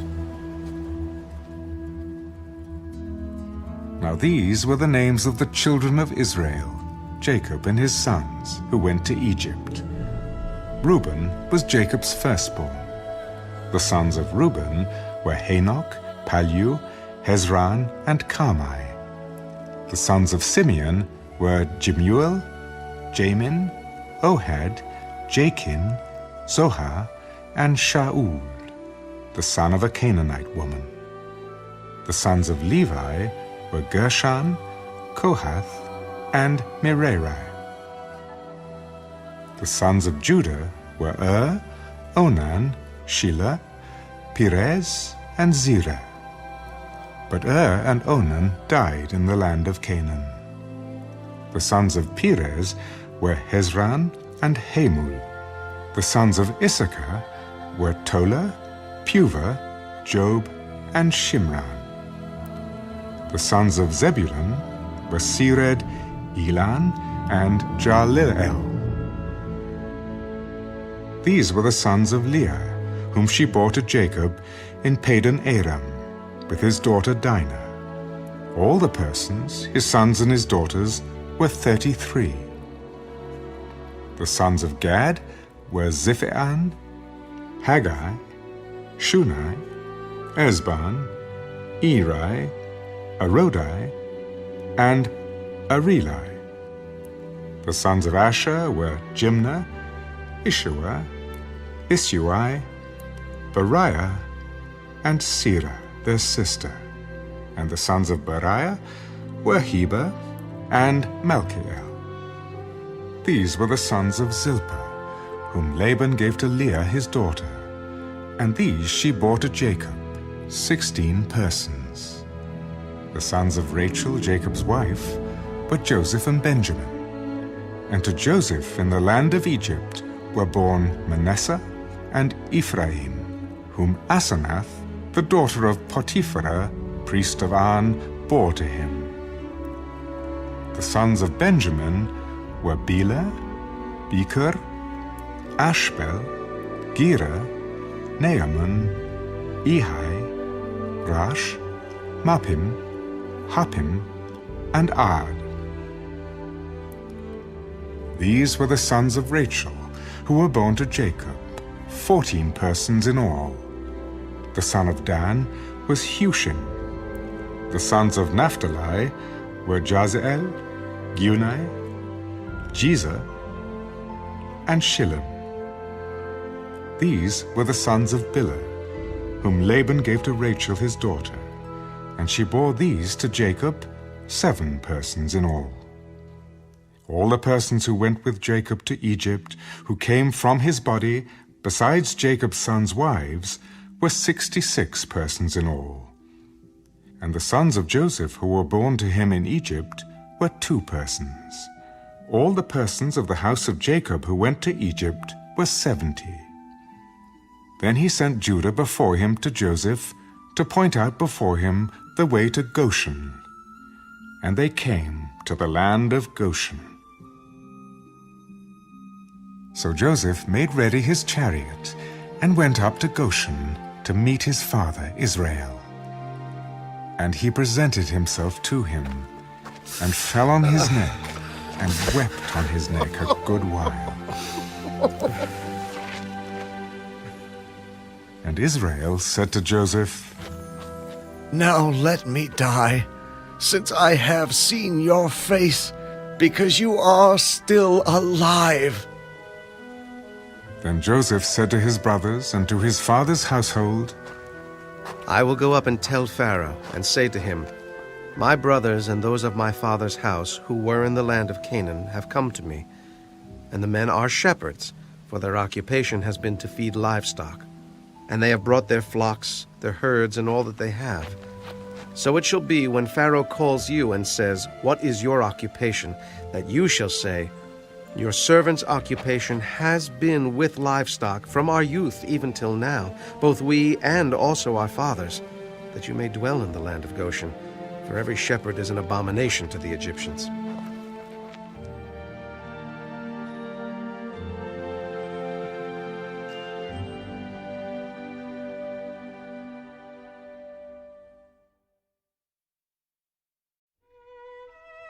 Then Joseph went and told Pharaoh, My father and my brothers, their flocks and their herds and all that they possess, have come from the land of Canaan, and indeed they are in the land of Goshen.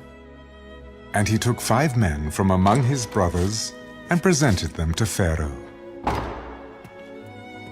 Then Pharaoh said to his brothers, What is your occupation?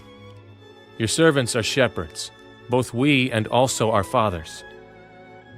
We have come to dwell in the land, because your servants have no pasture for their flocks, for the famine is severe in the land of Canaan. Now therefore, please, let your servants dwell in the land of Goshen. Then Pharaoh spoke to Joseph, Your father and your brothers have come to you. The land of Egypt is before you. Have your father and brothers dwell in the best of the land. Let them dwell in the land of Goshen. And if you know any competent men among them, then make them chief herdsmen over my livestock. And Joseph brought in his father Jacob, and set him before Pharaoh. And Jacob blessed Pharaoh. Pharaoh said to Jacob, How old are you? The days of the years of my pilgrimage are 130 years. Few and evil have been the days of the years of my life, and they have not attained to the days of the years of the life of my fathers in the days of their pilgrimage. So Jacob blessed Pharaoh, and went out from before Pharaoh.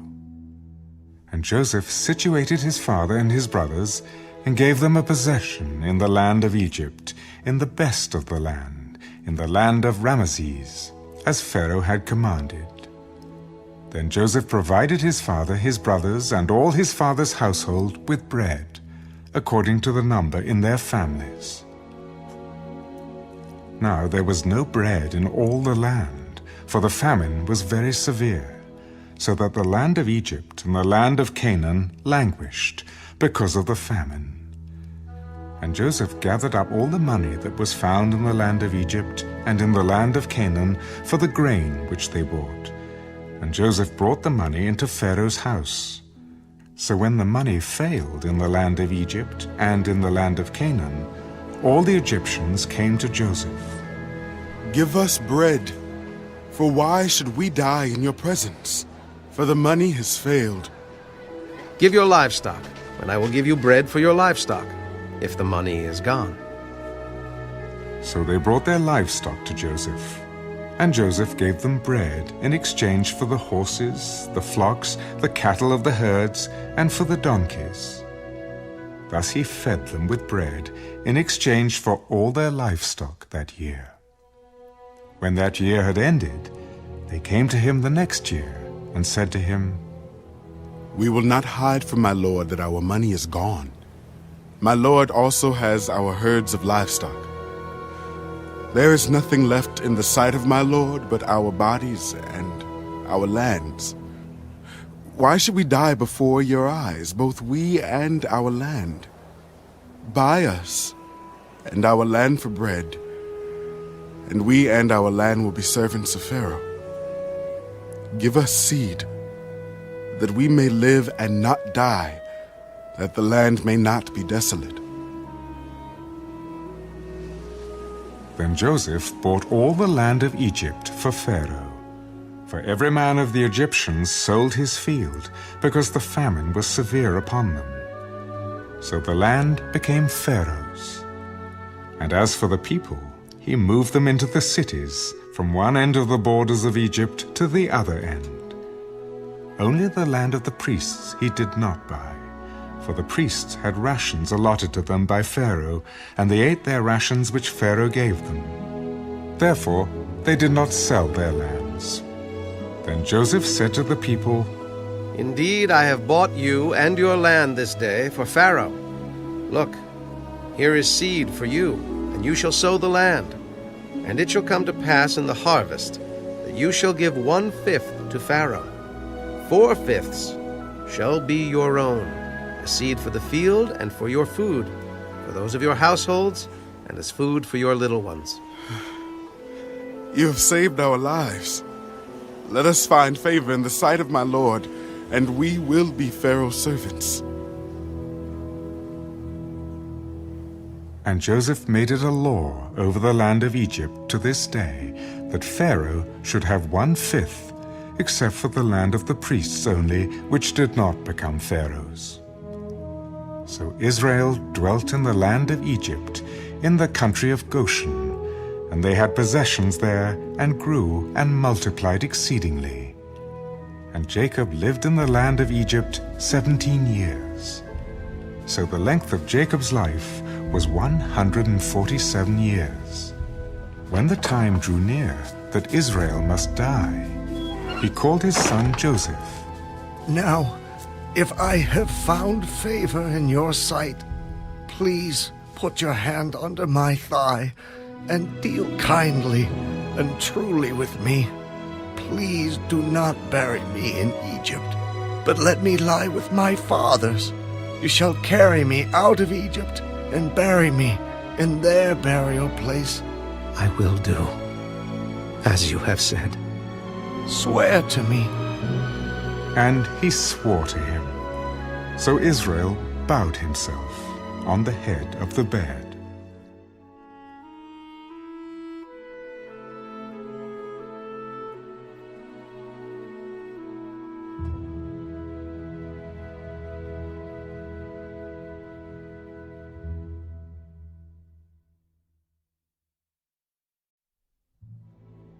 Now it came to pass after these things that Joseph was told, "Indeed, your father is sick."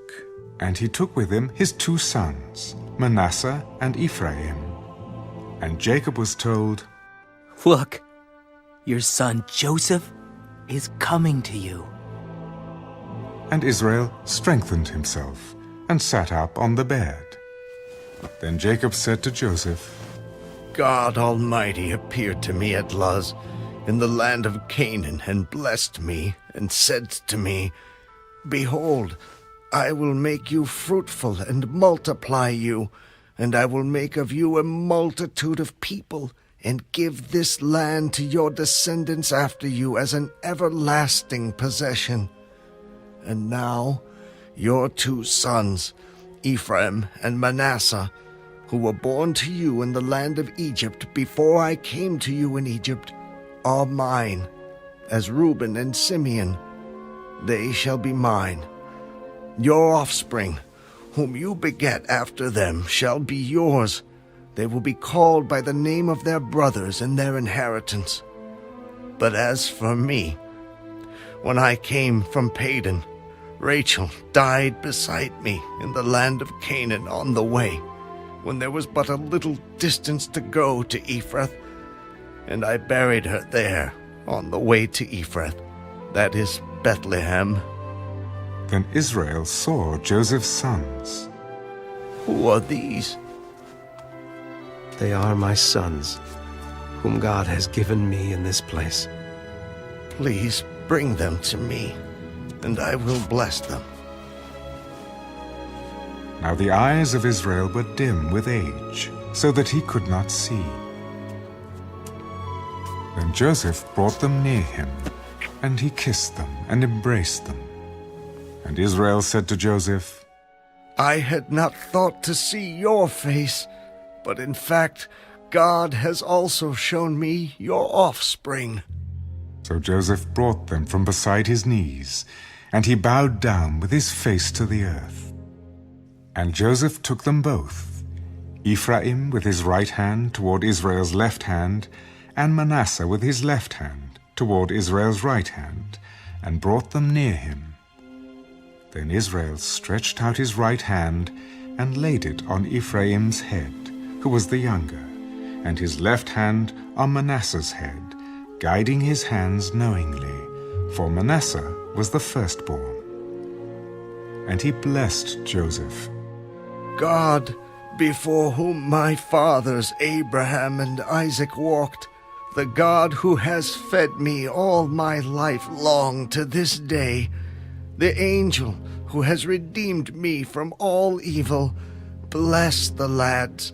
Let my name be named upon them, and the name of my fathers, Abraham and Isaac, and let them grow into a multitude in the midst of the earth.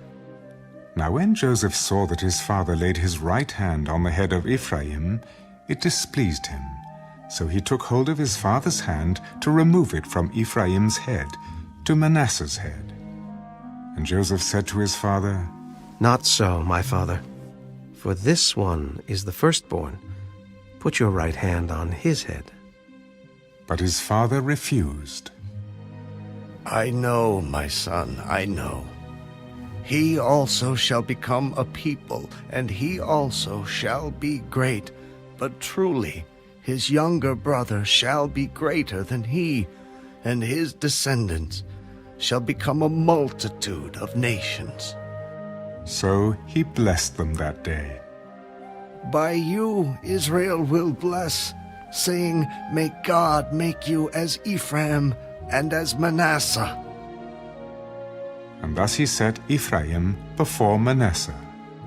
Then Israel said to Joseph, Behold, I am dying, but God will be with you and bring you back to the land of your fathers. Moreover, I have given to you one portion above your brothers, which I took from the hand of the Amorite with my sword and my bow.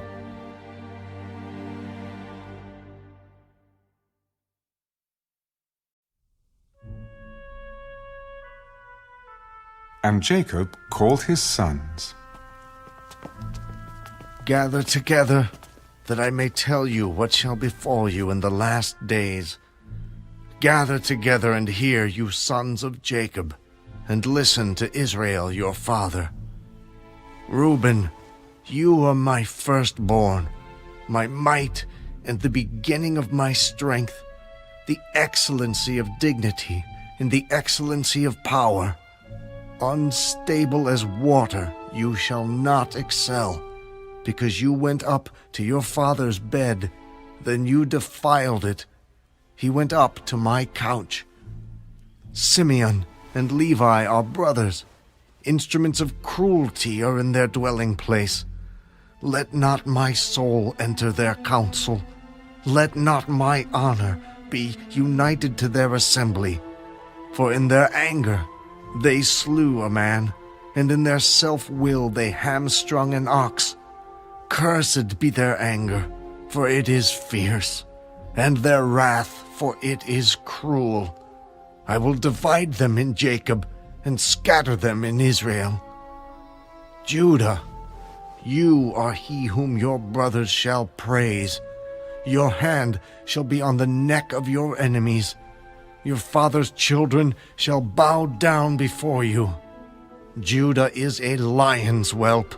From the prey, my son, you have gone up. He bows down, he lies down as a lion, and as a lion, who shall rouse him? The scepter shall not depart from Judah, nor a lawgiver from between his feet, until Shiloh comes, and to him shall be the obedience of the people, binding his donkey to the vine, and his donkey's colt to the choice vine. He washed his garments in wine, and his clothes in the blood of grapes. His eyes are darker than wine, and his teeth whiter than milk. Zebulun shall dwell by the haven of the sea. He shall become a haven for ships, and his border shall adjoin Sidon. Issachar is a strong donkey, lying down between two burdens. He saw that rest was good, and that the land was pleasant. He bowed his shoulder to bear a burden, and became a band of slaves. Dan shall judge his people as one of the tribes of Israel. Dan shall be a serpent by the way, a viper by the path, that bites the horse's heels so that its rider shall fall backward. I have waited for your salvation, O Lord. Gad, a troop shall tramp upon him, but he shall triumph at last. Bread from Asher shall be rich, and he shall yield royal dainties. Naphtali is a deer let loose. He uses beautiful words. Joseph is a fruitful bough by a well. His branches run over the wall. The archers have bitterly grieved him, shot at him, and hated him, but his bow remained in strength, and the arms of his hands were made strong by the hands of the mighty God of Jacob. From there is the shepherd, the stone of Israel. By the God of your father who will help you, and by the Almighty who will bless you with blessings of heaven above, blessings of the deep that lies beneath, blessings of the breasts and of the womb. The blessings of your father have excelled the blessings of my ancestors, up to the utmost bound of the everlasting hills. They shall be on the head of Joseph, and on the crown of the head of him who was separate from his brothers. Benjamin is a ravenous wolf. In the morning he shall devour the prey, and at night he shall divide the spoil. All these are the 12 tribes of Israel, and this is what their father spoke to them. And he blessed them. He blessed each one according to his own blessing. Then he charged them. I am to be gathered to my people. Bury me with my fathers in the cave that is in the field of Ephron the Hittite, in the cave that is in the field of Machpelah, which is before Mamre in the land of Canaan, which Abraham bought with the field of Ephron the Hittite as a possession for a burial place. There they buried Abraham and Sarah his wife. There they buried Isaac and Rebekah his wife. And there I buried Leah. The field and the cave that is there were purchased from the sons of Heth.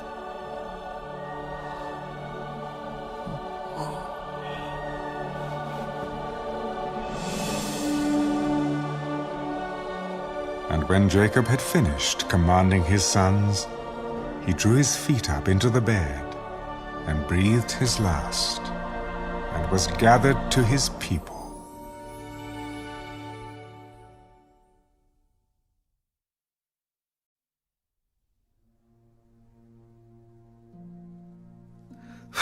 Then Joseph fell on his father's face, and wept over him, and kissed him.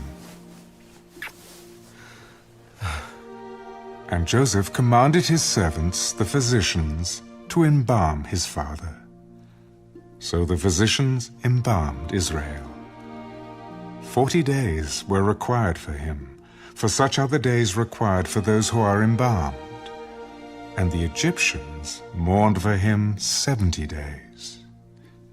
Now when the days of his mourning were past, Joseph spoke to the household of Pharaoh.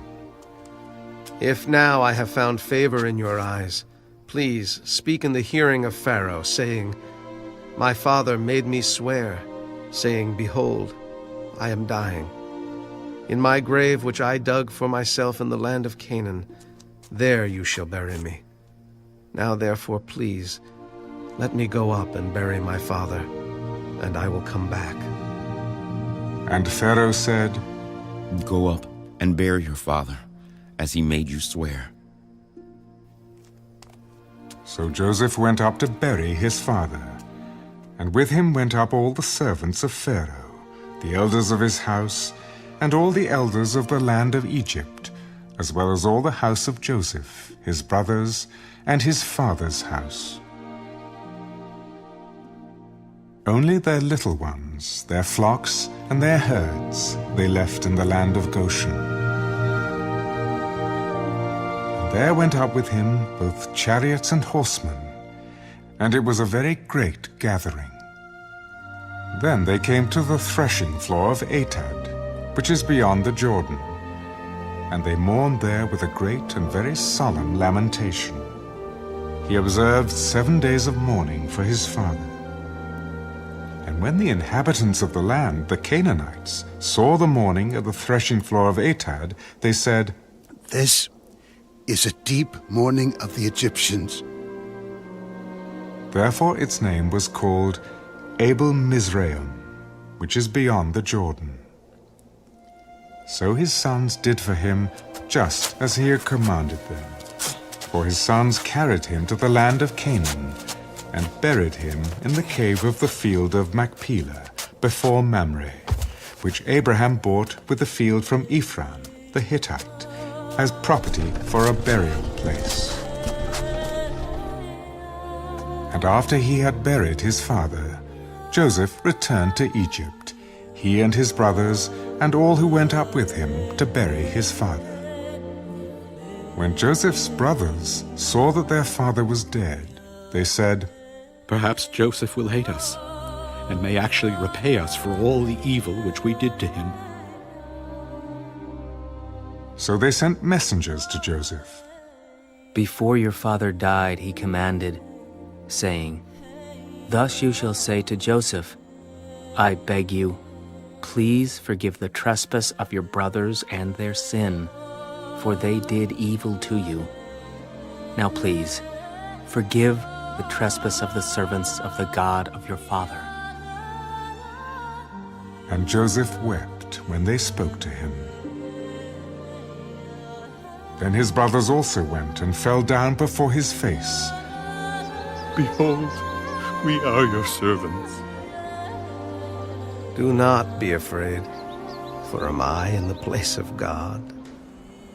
But as for you, you meant evil against me, but God meant it for good, in order to bring it about as it is this day, to save many people alive. Now therefore, do not be afraid. I will provide for you and your little ones. And he comforted them and spoke kindly to them. So Joseph dwelt in Egypt, he and his father's household. And Joseph lived 110 years. Joseph saw Ephraim's children to the 3rd generation. The children of Machir, the son of Manasseh, were also brought up on Joseph's knees.